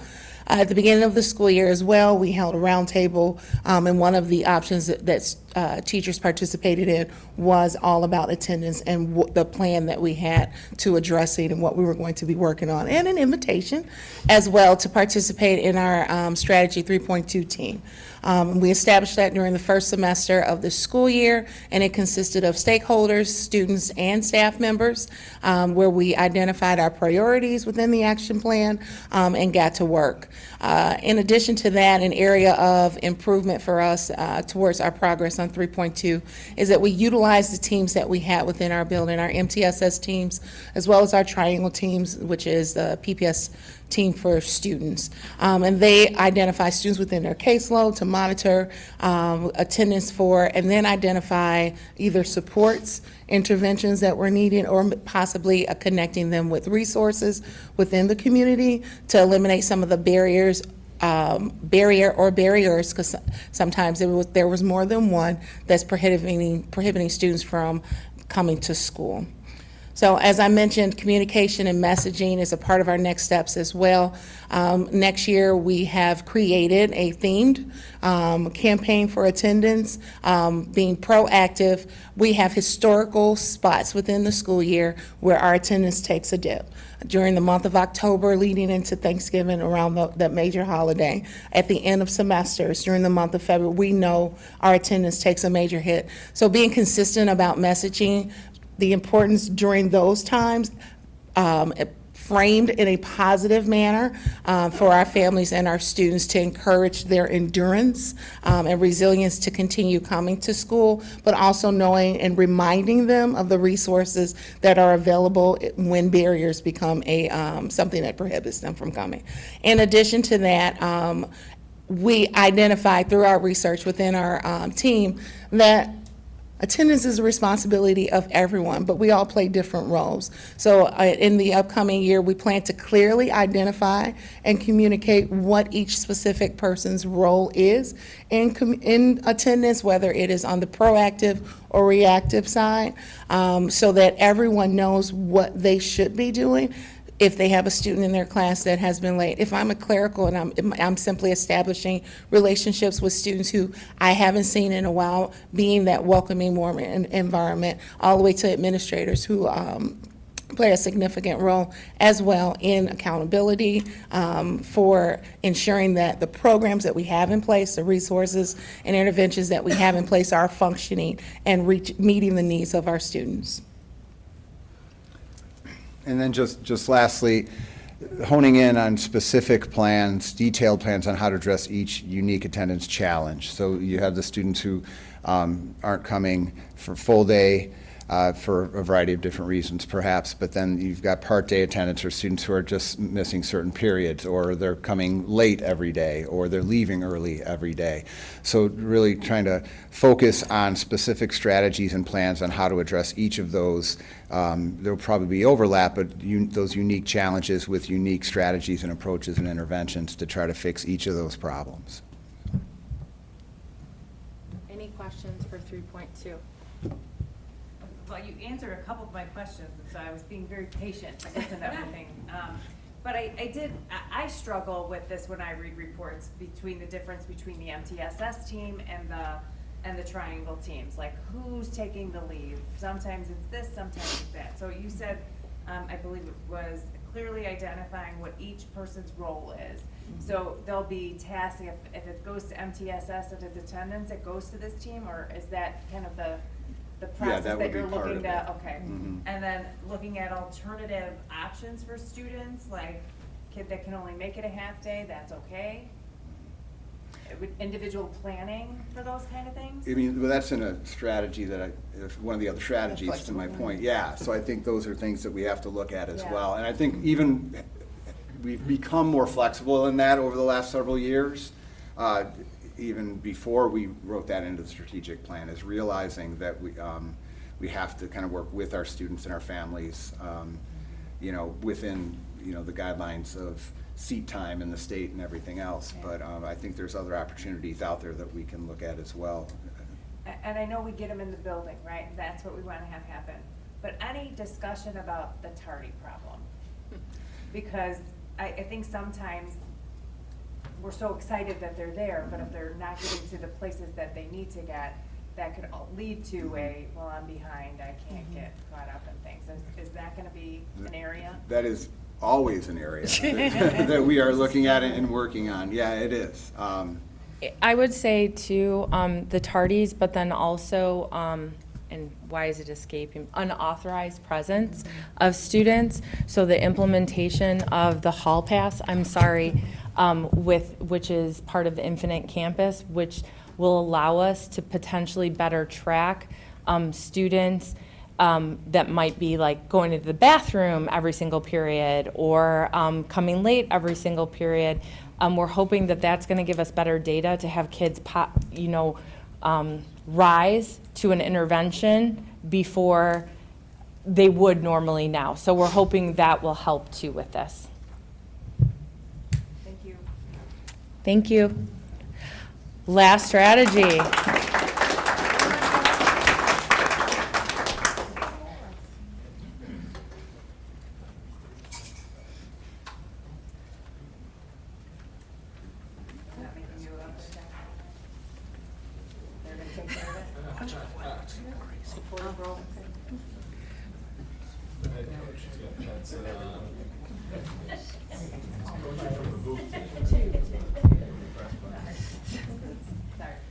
No, you're fine. Good evening, everybody.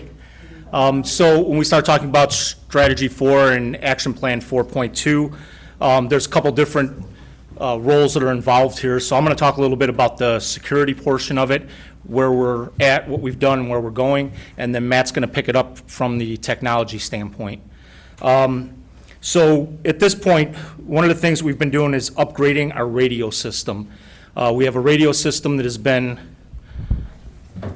out and antiquated. Thank you. You're welcome. We have a radio system that's been outdated and antiquated to some extent. We need to move from a analog system to a digital system, but in order to do that, we have to have radios that will work with that system.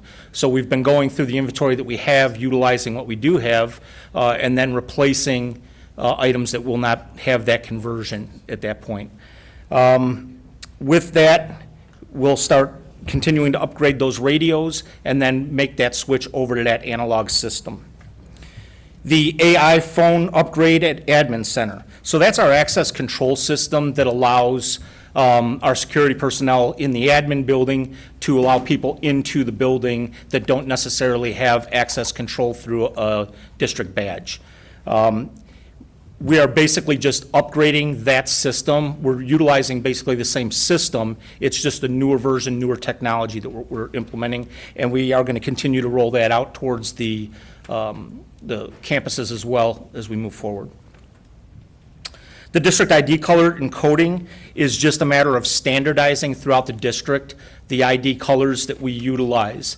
Our freshman class has one color ID badge to ID them coming in at 7:30 in the morning, and then the upperclassmen, sophomore through senior, have a different colored badge. That wasn't always the same between the campuses, so we're standardizing throughout the district what that looks like. And then guest passes and staff IDs will be specifically colored. Those color rotations will go every 5 to 6 years, so we don't have students coming in with the same color IDs as previous years. And then upgrading to our metal detection system with the Evolve system. So as you know, our district has been very progressive in the way they handle safety and security. They've been metal detecting for many, many years. The systems that we have at this point in time are at a point where they can no longer get parts for them. It's harder to have the equipment repaired, so on and so forth. The new system that we are looking at will allow us to more efficiently move students, guests, and staff through the building, metal detecting everyone as they come through. And that, again, that is a building program that we're on. We're going to move forward with that program. And then standard response protocols is the last point that I have for you. As we move forward over the summer, we'll be talking to our administrators and then our staff and students about the standard response protocols. This is a program that offers 5 standard responses to incidents that may occur within our buildings, our facilities, so on and so forth. It is a breakdown of how we respond within those incidents. And then our partners with Raptor, which is our access control system, the standard response protocol actually ties to that Raptor system as well. Any questions I can answer before I turn it over to Matt?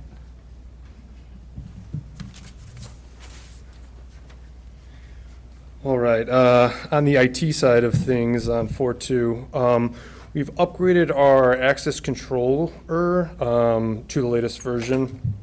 And what the card access controller does is, let me give you a little background. So you have your ID here and you go to the reader and that talks to the controller, which is like the smart box that will either gives you access or denies you access. And the reason I'm bringing up the reader too is that's going to be down in the next steps. Oh, we didn't even search. Okay. So we also added monitoring to external doors. So all external doors have monitoring on it. So if they're propped open or anything like that, Ed's team can get alerted.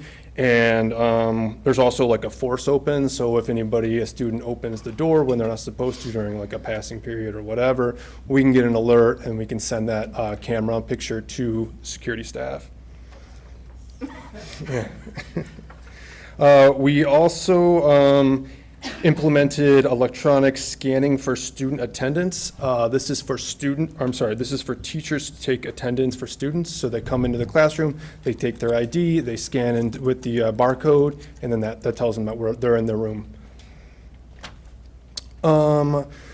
We migrated students to Active Directory, or, sorry, Azure Active Directory, and this allows us to manage their accounts from in the cloud. This gives us more flexibility and more security because they're no longer on-prem here. So now their accounts are built into the cloud. On next steps. So going back, next steps are to upgrade our card readers, again, with the whole ID system. And the purpose on doing that is on the next step, when you, upgrading the card readers will give us the ability to upgrade the protocol. So right now, our IDs are extremely antiquated, and we're looking to move to more of a secure protocol.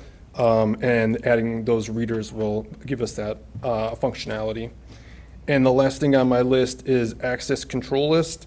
This is more of a security measure we put on the network that will grant you access as needed. This is partially in place right now, but we're going to refine it this year with all of the changes we've been making. The goal in this project is to better reduce our attack surface. So pretty much everything that we're doing right now is to alleviate as little attack surface as possible, so it just makes it a lot easier for us to protect the district. That's it. I have a question. Yes. So this was our first year using the reader for attendance, right, the scan? Yes. Can you give us some pros and cons of what you experienced? Well, I guess in the beginning, we ran into some problems. There was some configuration issues and stuff like that. One of the other issues we did run into is students started finding out the passwords, so now we had to go lock all of that down. That was another problem that we had. Pros, I think it's so much easier that the teachers aren't responsible, and it puts more responsibility on the kids when they come in the classroom. I know I got to scan in and stuff like that. It's good for the data aspect of it. So now we can see, like we were talking earlier, about how you can get the metrics of how they're going out in the hallways, they're going to the bathroom, how many times per day, per week, whatever. So I think that's good. I would say, other issues that we had to resolve, and again, as a parent, you get the alerts, right? So, and part of it is when we have a sub in the classroom, when we have blended learning classes, and students aren't supposed to report those days. So some of those things, it took some time to work out. Some teachers just getting the hang of the new type of system. And so as you're talking to parents, and they do report, my student, I'm getting a call every day. Please call the school. Please ask them to call the school, because there could be multiple reasons why that's happening, and one of them is that their student might not be in class. And so, but it also could be that there's some kind of issue going on. So just encourage parents to make those phone calls when they get those alerts. What I tell my own student is, if this is a mistake, you have 3 days to work with your teacher to get this corrected in the system, and if it's not updated, then I'm calling the school. And that way, too, students can work that out, because sometimes it is a mistake that happened, and sometimes they don't go to class. And so I would say those are the pros and cons, too. What about, so if a kid comes in late, does it delineate, if they're 30 seconds late, 5 minutes late, 30 minutes late? It does. Yeah. So when you pull the reports, it'll kind of tell you? Yeah. Okay. That's nice. Yeah, I didn't know if so when you pull a report, can you set it to be 30 minutes or 5 minutes? Yeah, If it's over 5 minutes already, right? Those ones, can you set parameters on that when you pull reports? Yeah, well, honestly, I don't know about the reports per se. Yeah. So you can customize it however you want. The system is pretty flexible, right? So you can customize what a tardy is. We at Joliet Township can define what that is. Right? Okay. So we can set it as, right now in every classroom, it's set to 1 minute. Okay. So if a kid's up to minute, the kids have caught on to this, and we've had discussions about maybe changing. They learn, right? They're smart. Yeah. And so you can customize it to how you want it to do this, right? Okay. And so that's something you consider going into next year. Okay. As far as the reports, you can run a report on individual kids, or you can run a report on like the whole building and filter it down to the stuff that you need. And so like going into next year with the hall pass, I think what's really interesting is, again, being out of the classroom during instructional time. I think you're gonna be able to know every single kid in that building if you want to, you know, and it should be accessible to both us as school employees and parents and all that stuff, right? So we can have conversations, we can have real conversations about that and not knowing and not guessing how many times students, like you have that, you're gonna have that data at like a click of a couple buttons, right? And it's gonna help us. It's gonna help us have conversations with our kids. Right. Not just parents. Like, as a dean or as an administrator, or as a teacher, like this is how much you miss in my class. So Right. I just want you here so that, you know, I can teach and you can learn when I'm teaching. That's fair, yeah. Thank you. Thank you.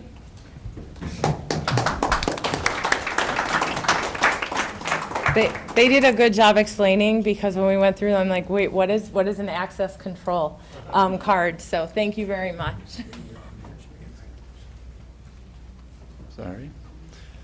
Good evening. On behalf of Diane, Matt, Mo, and Tina, I'll be providing an update on Action Plan 4.3, which is all about our school day. Start time, period lengths, supports during the school day, which for JT's purposes really hasn't been touched in almost 2 decades. So on that end, there was a lot of interest from people to be involved with this team. We had 44 team members work on this action plan. Included teachers, administrators, counselors, deans, parents, students, boards members, you name it. We had people here and they were engaged and they were excited to talk about this because this was a great opportunity. We reached consensus on the areas identified in the action plan. That was our charge, which was start time, end time, and period length.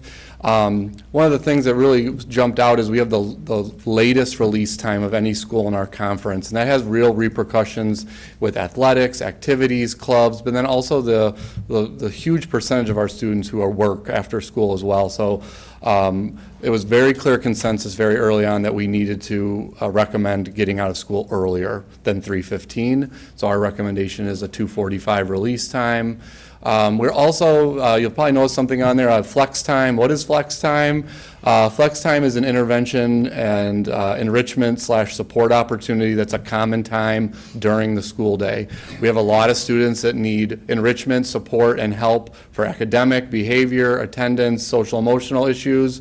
But in order to deliver that now, they'd either have to do that during like an advisory or get pulled out of a class, and that's not great. We'd like to have a common time throughout the day where all staff are available to do that. So we are recommending a 35-minute flex time that happens after third period each day. There's schools that are in our area that do this. Some people call it win time. Some people, we could potentially call it Steelman or Tiger time. And then that would be an opportunity to do groups during the school day, interventions like our reading and our math interventions and so many more things during that time. And we're also recommending that sophomores have an opportunity to attend period 1 as well, so that they have access to our Gold Star electives, additional support classes, maybe another AP course as well, and the staffing considerations that go on with that. So our next steps will really be, like, you can't just say we're going to do this flex time without a significant amount of thought put into that. How are you going to roll it out? How are you going to plan it? We got to get 3,300 kids at each campus to different spots during a period. So like we're going to work on that next. When you're changing the length of the school day and all those things, that has significant impact on our contractual language, so we're going to have to identify that, and then also develop implementation timelines. But like we said, we're really excited about this opportunity to meet the needs of our students and change the way we think about a traditional school day. Are there any questions for 4.3? So have you gone to other school districts that have implemented something similar, like the flex time schedule? Yeah. So during our time, we did this like kind of strategic plan style where like the groups, researched it and we saw several different examples of how it could be done. And then I just have a note, as a parent of a child with special needs, please do not put special ed meetings during the flex time, because it removes teachers from the ability to provide the intervention, and it also removes the special ed student that has to attend the meeting from accessing those interventions. Yeah. So I noted that on the thing, so. Absolutely. Yeah, I think one thing that I would say, and with the win time or the flex time, whatever we're gonna call it, is like, when we talk about things like school links and implementing post-secondary planning, like, that's the time that we're gonna be able to do that with a lot of our kids at a lot of levels too, right? Like, I don't wanna say that these things are endless, because it's gonna take a lot of planning to do this building-wide. I know there was like some, like, people on our committee that like, well, how are we gonna do this? What does this look like? Like, how does 3,300 kids go and choose where they're gonna go? Like, there's ways to do it. And so, like, again, it has to be structured, but there are ways for enrichment. There's ways for some of these other things that have been presented tonight to do during this flex time. And I think that, it's gonna go a long way to do a lot of things that we wanna do. Because we've, like Jeff said, for a long time, we've had this advisory for 25 minutes, and what we've learned is you can't get a lot of it done. And there's things that, like, even things that have to change contractually, and maybe some language things that help us for this flex time. But again, I'm hoping it all works out. So would that necessarily, you said you can't get enough done in advisory, does that replace it, or is that in addition to advisory? It's in addition to it. That's, yeah, that'll be It's in addition huge. to That'll it. be huge, because that'll Yeah. give you a full 50, 60 minutes or whatever it is once you're looking at So all of you're it, so. giving an extra class though to a whole other group of students. And so, yes, there are some amazing electives, but we're also facing teacher shortage and crisis in those areas. So, you know, is there, like, I worry that that's just a lot, you know, it's gonna be a lot of planning and to make sure everybody has those elective opportunities, you know? It's planning, and then also the cost benefit of analysis of what it will cost, because to do that will mean extra teachers. So again, that's really what the implementation timeline would look at, implications for transportation, because that's also a limiting factor that we've talked about. We still are facing, you know, bus driver shortage, and so that's why it really doesn't work for everybody to have the same start time. So what can we do and what can't we do is what we talked about. And then also it is important to note when you look at it in your progress that it does mean periods are shortened. So periods are shorter, but that's one of our takeaways from COVID, right? That you don't always need all the extra time. What are you, taking away like 5 minutes per period? Right now, our recommendation is 45-minute class periods. Okay. Yeah, think we you talk just about need attendance and engagement, quality like given that instruction right and size, that right fit, that's where we With land. appropriate planning, you can still get quality instruction in 45 Right. minutes. And Yeah. what we also want to make sure we're continuing, Illinois, whether we like it or not, is still a seat time state.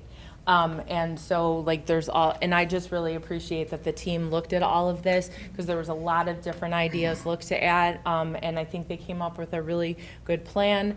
And so excited to see what those next steps are, and then obviously working with our bargaining units.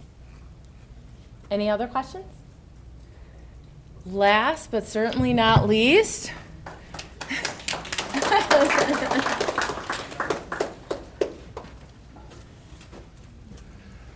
Good evening, everyone. Good evening. Action Plan 4.4, Strategy 4. This action plan and strategy ties into everything else that we're doing because it focuses on maximizing our spaces, our resources to be more collaborative and more functional, along with adapting to new programs and new needs for our students. The specific result is to leverage and modernize physical spaces to maximize the functionality and create flexible, collaborative, and inclusive areas for all stakeholders. And Dr. Hampton and I are the owners on this, but this is really a collaborative effort with administration, security, technology, everything else to make our buildings better today, but also for the future. Which button is it? Green one? Thank you. Progress highlights. White and Company, our architects, have been working with us for quite some time now on the master facility plan for the district. In that process, we got opinions and factual data from administration, staff on what our program needs are. And through that process, using those people and also other stakeholders, we developed better use of our space. I think everyone on the board has seen some of those already. But that's not a set in stone thing. We're constantly working with administration and all stakeholders that we can to adapt to the future, not just to what we need today. And then finally, the Board of Education approved the master facility plan. Thank you very much. Appreciate it. And then Dr. Hampton is working on a financial plan for the master facilities plan, and that was presented to the Board of Education. And for next steps, Dr. Hampton. Thanks.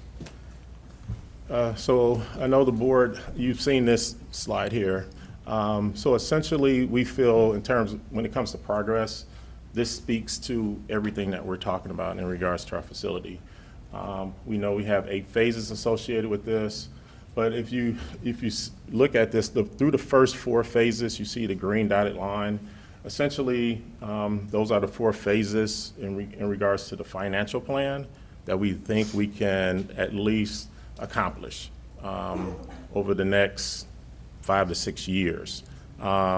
Where you see the red line essentially is phase 1, which is in motion as we speak, along with the culinary upgrades, upgrades to our softball, baseball fields at each campus, the T&I re-roof, indoor air quality projects, including air conditioning in the South Gym at West, and also the traffic flow. So all of those things are in motion, along with conversations right now in regards to phase 2 and phase 3. It's just that planning process. It's a continuum, it's ongoing, it's flexible. I mean, we've already started having conversation about moving some projects and other phases earlier, just as we start having conversations with the architects and administration. Along with that, and it's not on here, but another phase to this is, and I know we have this as an agenda item, and it's the solar panels.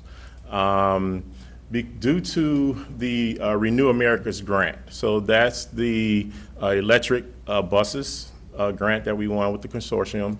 And as we were evaluating the transportation center with solar panels, microgrids, chargers, and eventually the EV buses, the conversation came up about our other campuses.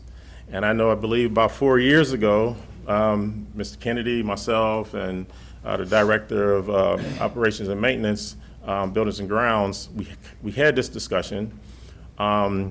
Technology evolves, and it has exponentially evolved, even in the 4 to 5 years that we've talked about, along with rebates and incentives from the federal and state government. So we had this company that we were working with through the Renew America's grant come out and do a full assessment. Because there was always conversations about, well, we can possibly do this, possibly can't do that, but we never did a full assessment. So we're in that process now of if we can have solar panels, where can they be?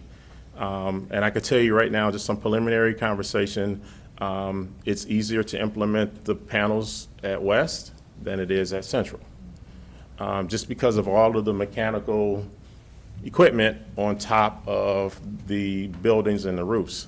There are opportunities at both campuses, including the transition center, including pathways, including the district administration center. And transportation, yep. That hopefully here within the next couple of months, we'll be presenting some information to the board. So we have been working on those things. And in all our discussions and planning. So I just wanted to speak to that. And if there's other questions, or if you have the questions now, instead of getting to the agenda item, you can ask those questions then. You guys looked at it. One of the things I wanted to talk about was using the land. Yeah. Thanks. Leasing the land for solar panels or anything like that. Have you looked into that? Using our land? Yeah. The land that we own? Mm-hmm. Yeah, so there's kind of a catch-22 with that, because right now the land is being farmed. And so, what do we want to do? Do we want to use it for farm, or do we want to use it for solar? And that can be very contentious based on the group. We did have a group approach us a couple of years ago about the land, 2 pieces of land that we have, where they could bring solar panels out and do those things.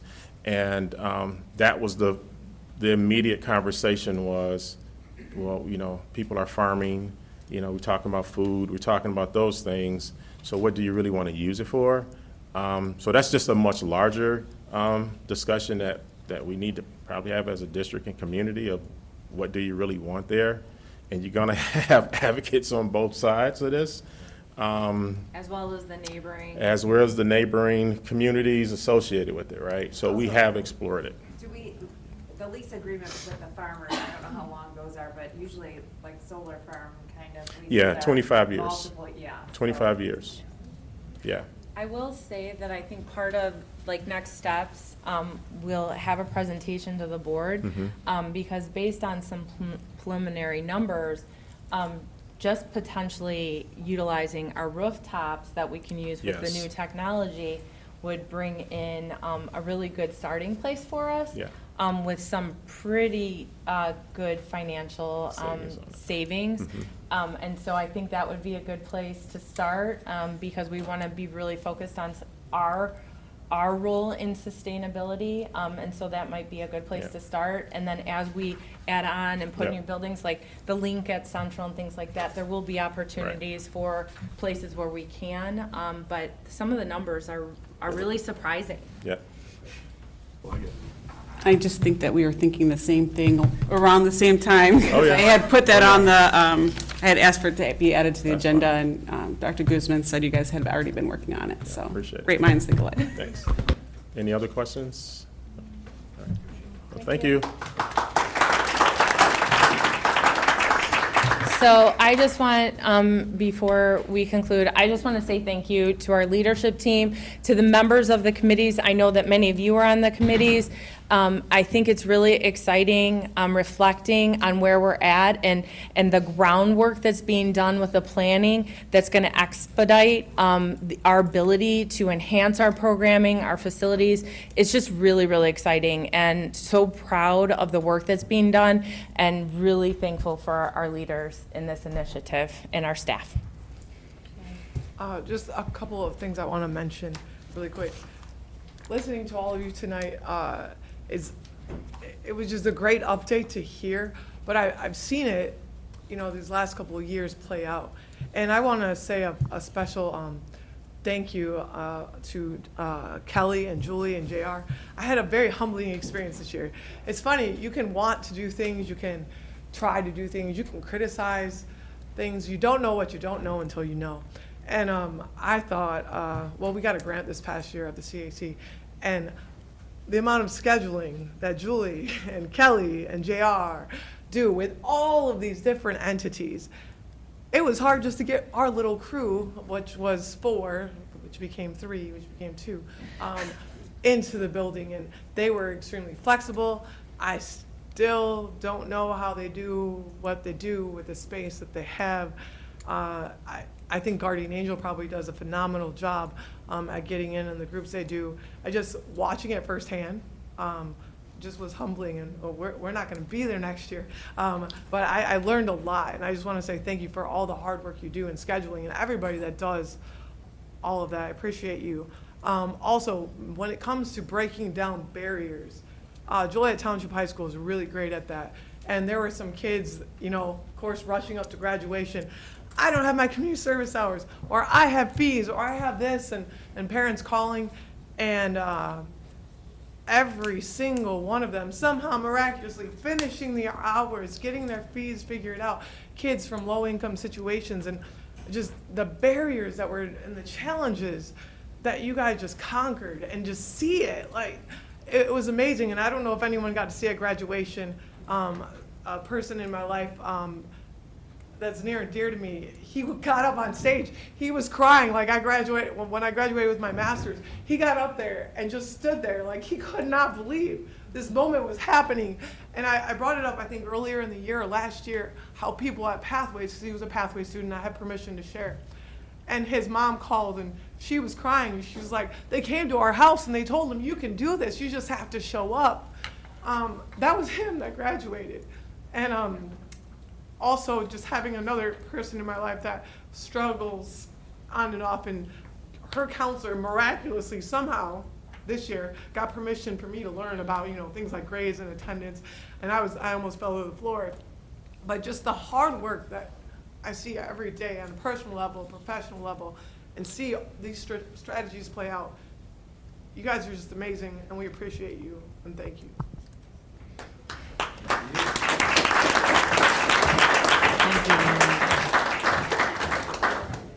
So we'll now go to our action items. A, strategic plan progress update and action plan adoption. May I have a motion? So moved. Second. Questions, comments? The addition is just the 1.1, correct? Yep. Everything else is continuing, but the addition is the 1.1 of the community engagement, correct? That is correct. Roll call, please. Mrs. Lynn? Yes. Mrs. Guerrero-Numer? Yes. Dr. Huntington? Yes. Mrs. Stiff? Yes. Mr. Kennedy? Yes. Mr. Fitzpatrick? Yes. Action item B, action plan 2.1 recommendations. May I have a motion and a second? So moved. Second. Questions, comments? Roll call, please. Mr. Fitzpatrick? Yes. Mrs. Lynn? Yes. Mrs. Guerrero-Numer? Yes. Dr. Huntington? Yes. Mrs. Stiff? Yes. Mr. Kennedy? Yes. Action item C, agreement between Joliet Township High School and Educational Equity Consultants. Did that one, right? No, we just did action plan Have a 2.1 motion. recommendations. May I have a motion and a second? Thank you. So I'll moved. make a motion. Sorry. Second. Questions, comments? This is just a continuation of our work with Phil and Billy and their consultants for another cohort. Roll call, please. Mr. Kennedy? Yes. Mrs. Lynn? Yes. Mr. Fitzpatrick? Yes. Mrs. Guerrero-Numer? Yes. Dr. Huntington? Yes. Mrs. Stiff? Yes. Action item D, agreement between Joliet Township High School and Will County Health Department, integrated referral and intake system. May I have a motion and a second? So moved. Second. Questions, comments? We plan to continue our work with ThriveWorks, and this is necessary. We had the lawyer look at the agreement, and parents would need to give consent, so there's no concerns with moving forward from our district attorney. Roll call, please. Mrs. Stiff? Yes. Mr. Kennedy? Yes. Mr. Fitzpatrick? Yes. Mrs. Lynn? Yes. Mrs. Guerrero-Numer? Yes. Dr. Huntington? Yes. Action item E, agreement between Joliet Township High School and Shrub Oak International School. May I have a motion and a second? I'll make the motion. Second. Questions, comments? I just want to make sure that we have some staff go out there and attend the program and make sure everything's good. Yes, we'll arrange that for this upcoming year. Roll call, please. Mrs. Stiff? Yes. Mr. Kennedy? Yes. Mr. Fitzpatrick? Yes. Mrs. Lynn? Yes. Mrs. Guerrero-Numer? Yes. Dr. Huntington? Yes. Action item F, agreement between Joliet Township High School and Read 180. May I have a motion and a second? So moved. Second. Questions, comments? Is this an ongoing, like, is this part of a class? It's in our special ed reading classes. So it's the online program that they utilize. And so, does this also attach to the STAR testing or the Fast Bridge? Are they all kind of connected? Will they talk to each other? Read will, no, it's a different program. So this is specific, it's not for the English class, this is for the reading class. So similar to like, you'd say, I know what Read 180 Yeah, is, yeah. yeah, that's not a problem. I just was curious about where it fell into the curriculum, and it's just for the fundamental reading class for special education students. Okay. Roll call, please. Dr. Huntington? Yes. Mrs. Stiff? Yes. Mr. Kennedy? Yes. Mr. Fitzpatrick? Yes. Mrs. Lynn? Yes. Mrs. Guerrero-Numer? Yes. Action item G, agreement between Joliet Township High School and ATC Healthcare Services LLC. May I have a motion and a second? I'll make the motion. Second. Questions, comments? How many, I'm sorry, how many like, this is for nursing services, right, and direct services, how many students do we have that have, like, direct nursing support? Go ahead, Jamila. ATC Healthcare assists our nurses with the hearing and vision screen. Okay, thank you. What that's for. The next one emerges are two CNAs, and we currently have one student with one-to-one nursing. Okay, thank you. Roll call, please. Mrs. Guerrero-Numer? Yes. Dr. Huntington? Yes. Mrs. Stiff? Yes. Mr. Kennedy? Yes. Mr. Fitzpatrick? Yes. Mrs. Lynn? Yes. Action item H, agreement between Joliet Township High School and Amerigus Healthcare Staffing Incorporated. May I have a motion and a second? I'll make a motion. Second. Questions, comments? Roll call, please. Mrs. Lynn? Yes. Mrs. Guerrero-Numer? Yes. Dr. Huntington? Yes. Mrs. Stiff? Yes. Mr. Kennedy? Yes. Mr. Fitzpatrick? Yes. Action item I, agreement between Joliet Township High School and New Lenox School District 122. May I have a motion and a second? I'll make the motion. Second. Questions, comments? Roll call, please. Mr. Fitzpatrick? Yes. Mrs. Lynn? Yes. Mrs. Guerrero-Numer? Yes. Dr. Huntington? Yes. Mrs. Stiff? Yes. Mr. Kennedy? Yes. Action item J, agreement between Joliet Township High School and After the Peanut. May I have a motion and a second? So moved. Second. Questions, comments? This is the after-school program for students in AVAC and transition, or just transition? This is for actually, River Valley. River Valley. Oh, so it's So it's an expanding. expansion, Okay. yeah. All right. Nice. Roll call, please. Mr. Kennedy? Yes. Mrs. Lynn? Yes. Mr. Fitzpatrick? Yes. Mrs. Guerrero-Numer? Yes. Dr. Huntington? Yes. Mrs. Stiff? Yes. Action item K, agreement between Joliet Township High School and Renaissance. May I have a motion and a second? So moved. Questions, comments? This is Fastbridge, not the Star? Okay. Roll call, please. Mrs. Stiff? Yes. Mr. Kennedy? Yes. Mr. Fitzpatrick? Yes. Mrs. Lynn? Yes. Mrs. Guerrero-Numer? Yes. Dr. Huntington? Yes. Action item L, course additions, number 1 through 3. May I have a motion and a second? So moved. Second. Questions, comments? Roll call, please. Mrs. Stiff? Yes. Mr. Kennedy? Yes. Mr. Fitzpatrick? Yes. Mrs. Lynn? Yes. Mrs. Guerrero-Numer? Yes. Dr. Huntington? Yes. Action item M, course elimination, number 1. Motion and second, please. So moved. Second. Questions, comments? This is being recommended for elimination because AP seminar that was just approved would replace this class. Roll call, please. Dr. Huntington? Yes. Mrs. Stiff? Yes. Mr. Kennedy? Yes. Mr. Fitzpatrick? Yes. Mrs. Lynn? Yes. Mrs. Guerrero-Numer? Yes. Action item N, course revision, 1 through 3. Motion and a second, please. I'll make the motion. Second. Questions, comments? Just thanks to the work of the CCC. And a lot of work went into all this stuff, so thank you for that. Roll call, please. Mrs. Guerrero-Numer? Yes. Dr. Huntington? Yes. Mrs. Stiff? Yes. Mr. Kennedy? Yes. Mr. Fitzpatrick? Yes. Mrs. Lynn? Yes. Action item O, donations. May I have a motion and a second? So moved. Second. Just want to thank Mr. Ludwig Kuhar, donated a LeBlanc wooden bass clarinet valued at $4,000 to the Joliet Central Band. Thankful to Local 176 for a donation of $350 towards the Kermesse Follow Your Dream Scholarship, as well as Darcy Motors donating $1,000 to the same scholarship, and ExxonMobil donating $200 gift cards towards the Kermesse Follow Your Dream Scholarship event on May 8th. So thank you to those who donated. We always appreciate that.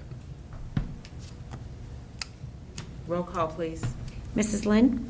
Yes. Mrs. Guerrero Namir? Yes. Dr. Huntington? Yes. Mrs. Stiff? Yes. Mr. Kennedy? Yes. Mr. Fitzpatrick? Yes. Action item P, E-rate recommendation wireless access points. May I have a motion and a second? Second. Question, comments? Yes, E-rate is a federal program through the FCC, which assists schools with upgrading technology components. And it's based on discounts, which range from 20 to 90%, and it's based on the free and reduced percentage. And based on our free and reduced percentage, we will receive an 80% discount. All bid specification and bid requirements are completed through the E-rate process. And this is to replace our wireless access point at our Central West and Pathway campus. Roll call, please. Mr. Fitzpatrick? Yes. Ms. Lynn? Yes. Mrs. Guerrero Namir? Yes. Dr. Huntington? Mrs. Stiff? Yes. Mr. Kennedy? Yes. Action item Q, breakfast and lunch price recommendation. We have a motion and a second. I'll make the motion. Second. Questions, comments? Roll call, please. Mr. Kennedy? Yes. Mrs. Lynn? Yes. Mr. Fitzpatrick? Yes. Mrs. Guerrero Namir? Yes. Dr. Huntington? Yes. Mrs. Stiff? Yes. Action item R, administrative building cabling project. May I have a motion and a second? I'll make the motion. Second. Questions, comments? Yes, this is a recommendation to upgrade our current cabling version, which is a Cat 5, which was installed in 1995. We're proposing to upgrade to Cat 6, which would allow us to reach speeds of over 100 times of our current cabling. This is the last phase. All of our campuses are already on the Cat 6, so we're making a recommendation to upgrade the administrative building to Cat 6A also, So we get faster speed here. so we can have faster. Nice. Great. Roll call, please. Mrs. Stiff? Yes. Mr. Kennedy? Yes. Mr. Fitzpatrick? Yes. Mrs. Lynn? Yes. Mrs. Guerrero Namir? Yes. Dr. Huntington? Yes. Action item S, baseball and softball field renovations. May I have So a moved. motion? Second. Questions, comments? This is the second phase. At last month's board meeting, the board approved the purchase of the materials for the softball and baseball upgrades. What this is the infrastructure for the field improvements, so that we can install the field turf. Looks nice. Yes. Yeah. Excited. Roll call, please. Mrs. Stiff? Yes. Mr. Kennedy? Yes. Mr. Fitzpatrick? Yes. Mrs. Lynn? Yes. Mrs. Guerrero Namir? Yes. Dr. Huntington? Action item T, resolution regarding condemnation of property. I have a motion and a second. Second. Questions, comments? Roll call, please. Dr. Huntington? Yes. Mrs. Stiff? Yes. Mr. Kennedy? Yes. Mr. Fitzpatrick? Yes. Mrs. Lynn? Yes. Mrs. Guerrero Namir? Yes. Action item U, approval of teacher separation agreement. May I have a motion and a second? So moved. Second. Roll call, please. Mrs. Guerrero Namir? Yes. Dr. Huntington? Yes. Mrs. Stiff? Yes. Mr. Kennedy? Yes. Mr. Fitzpatrick? Yes. Mrs. Lynn? Yes. Action item V, personnel reports 1 through 15. May I have a motion and a second? So moved. Second.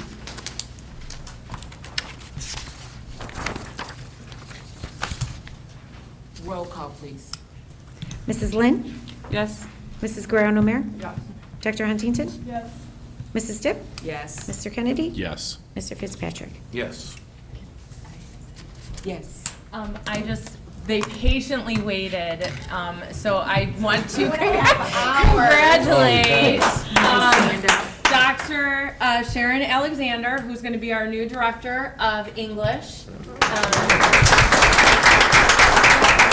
Really quick, for the But she's third generation here. Oh, yes. So her mom taught at JT, and then Jessica, and then there's another level, your grandmother.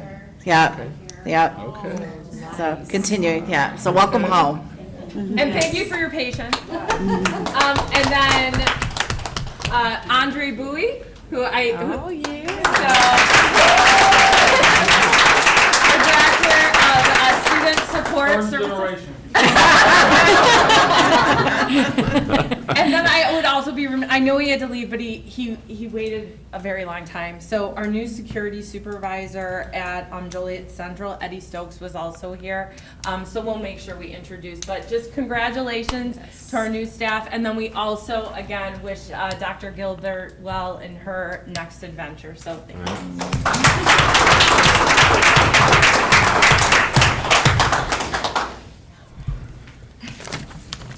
Does that mean they get to go now? No, not yet. Action item W, student discipline recommendations. After hearing and deliberating the information contained in the hearing officer's report, the Board of Education is charged with deciding, 1, whether removing the child from his or her learning environment is in the best interest of the school, 2, what the rationale is for the specific duration of the recommended expulsion, 3, whether all appropriate and available behavioral and disciplinary interventions were exhausted, and 4, whether the continued presence in school would either A, pose a threat to the safety of other students, staff, or members of the school community, or B, substantially disrupt, impede, or interfere with the operation of the school.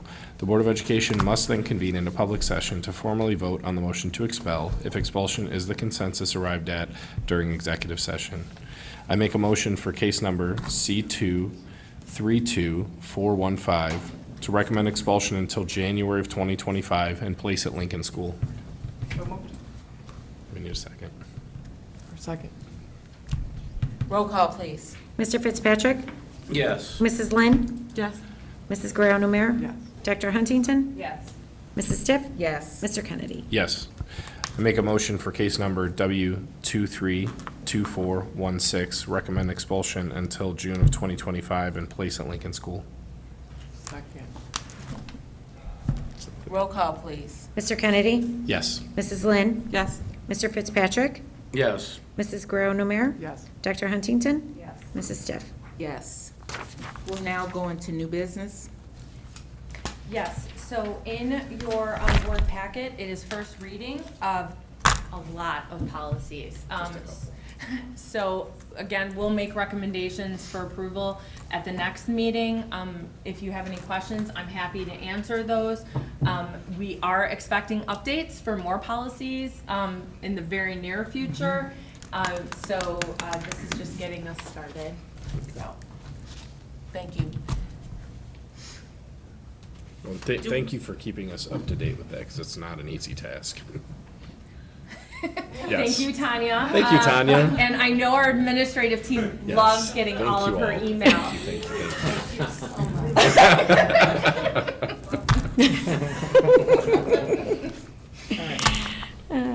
Do we need to further discuss solar panels, which No. is on the agenda? Okay. Next is JTHS facility rental procedures. So I would like to say that the district is very gracious about allowing our community to use our facilities. And so I would like to request that we put in a formal process for those requests. So we won't encounter any challenges or delays for any Absolutely. So, organization. in fact, during our district leadership team meeting today, we went through, I think, our 63 summer projects. And so this is one of the projects on our list. So our goal is to create a very transparent website with directions, procedures, and electronic submission of rentals. Part of the research too is just what charges are going on in other neighboring districts as well, so that we can be on the same page with other districts around us. And so our goal is to have a updated procedure, updated presence on the website by August 1st. Okay. Cool. Thank you.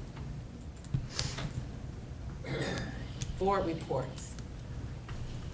I got one. We all went to the well, most of us here went to the Kermesse. Still one of my favorite events. I didn't get to see Mr. Hallahan dance this year. I have seen him dance in the past. He's actually quite good. Don't let him fool you. But just the work that goes into that, and it's all volunteer work, is what blows me away, is how we bring the community in, and the community just never ceases to amaze me with everything that they're able to put on and provide. So thank you to everybody who was a part of that. It was an absolutely amazing event with wonderful food. Wonderful food. Yeah.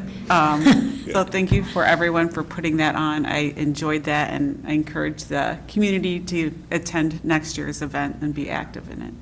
I just want to give a shout out to Mr. Hallahan, who read the welcome in Spanish, but anyway. Yes. Well done, Mr. Hallahan. I also had the opportunity to attend the retirement celebration for the teachers and bus drivers and paraprofessionals. There was a cross-representative group at that event. Lots of good stories and many, many years of experience that are leaving. Yeah, absolutely. And just thanking Tanya and Christine and the team for putting that together, and all of our supervisors that helped, so thank you. Thank you. And we also participated in the graduation ceremony.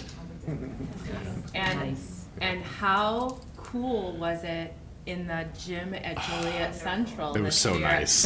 And So we nice. are so excited about air conditioning at West in the main gym next year. Yeah. So thank So you, nice. Dr. Hampton and team. Yes, it was so nice. I just want to say AVAC graduation was awesome too, and a special thank you again to Laura and Andy Lopez from way back when I was a kid, and your 35 years of service, and yeah, making sure I got to go to prom as a kid.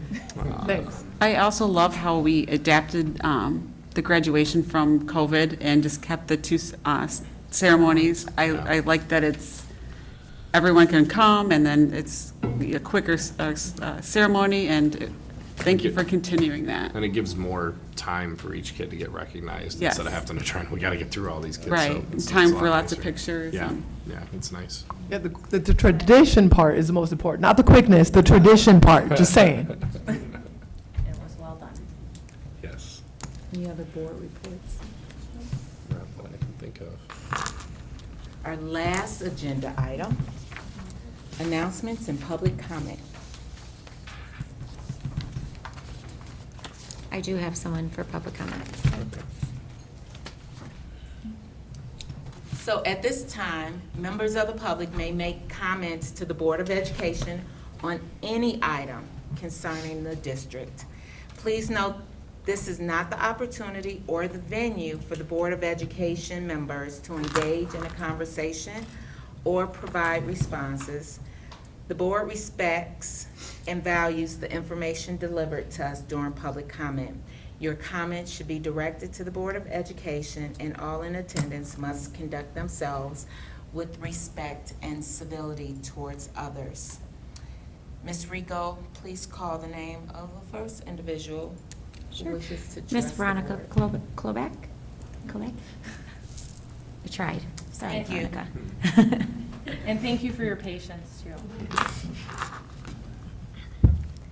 Good evening. My name is Veronica Klubnik, and I'm advocating for the Joliet Township Girls Wrestling Team. I'd like to start off by saying I only recently learned about the girls wrestling team being split. And as soon as I found out, I sent my email to all board members, and so did other girls from the wrestling team, to address our concerns. I wasn't aware of the board meeting where the decision was made, including the time and date. That's why I'm here today to address this matter. I had a couple questions, comments, and concerns that I want to bring up. One of them being the fact that we're being told we are simply too big of a team with too many enrollments at the school to stay combined. I did some of my research, and that didn't make sense to me. District 230, a combination of 3 high schools, Andrew Stagg and Carl Sandburg, are being combined with a total enrollment of 7,532 people, which is bigger than West and Central combined. Also, the Lincoln Way High Schools, a combination of 2 schools, West and Central, with a total enrollment of 6,800 people. These schools are combining to form a big team just like we had. If schools like ours, if not larger, can merge, why can't we? What makes us any different? While I have heard that splitting the teams provided more opportunities to girls, in reality it is taking away our opportunities which shape future college scholarships and opportunities and beyond. By splitting the program into two, we are not as strong and not as competitive enough to attend the big national tournaments that we are going to. At these tournaments, we gained attention from different colleges and better competitors. Additionally, this year they are having an Illinois dual team state championship competition that we won't be able to attend because neither of their schools will have a full lineup of experienced girls. Secondly, I want to bring up the coaching situation, particularly at West. Through reading the posted school board agenda that the coach that was picked was Eric Murray for Joliet West, this was a concern to a lot of the girls for many reasons. One being the fact that not only do we lose half our team, but now also our coach who has been with us for multiple years.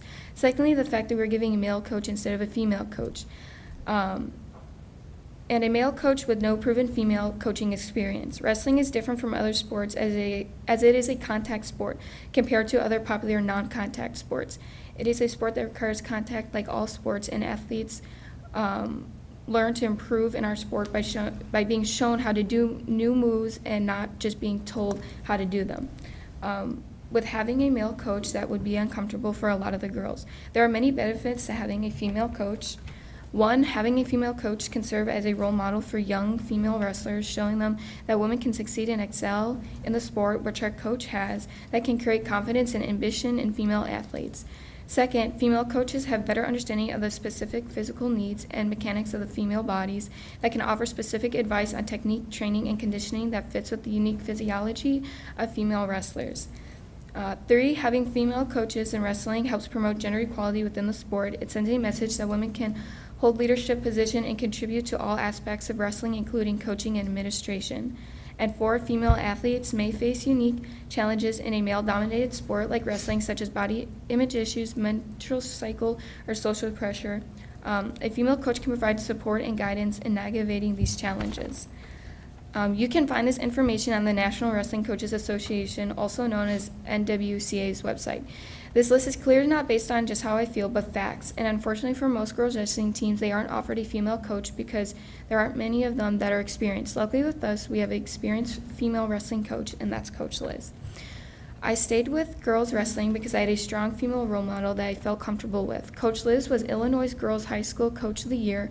She's an amazing coach, and we shouldn't have to lose her too. Liz has so much background with wrestling and coaching girls. She's a perfect coach for our team. She has so many years of female wrestling experience under her belt. Lastly, I'd like to conclude this with the fact that most of the girls of Joliet Township's team are from West. So who are the Central girls going to practice with? Wrestling is one of those sports where you can't just practice with anybody. You need someone around your weight. What will they do if they can't find practice partners? How would practice be handled for them? By splitting the team, neither of the schools will have a full experience line. By splitting the team, neither of the schools will have a full experience lineup, leaving gaps in both wrestling teams. We need each other. Our schools balance each other, and without one another, we won't be a balanced team. We have built a bond together and rely on resources from each campus to provide good training conditions. Why are we splitting something that has been such a positive light here in the Joliet area and helps unite both schools? Women's wrestling is the fastest growing sport, and I understand the argument of wanting to create more opportunities because of that. But as I stated, this team is not ready for that. You don't break up a team when they are gaining momentum. As women's wrestling grows, it still needs a sturdy foundation. By breaking up the team, it is weakening it. I really hope you take a moment to see things from my perspective and reconsider your decisions. Thank you. Thank you.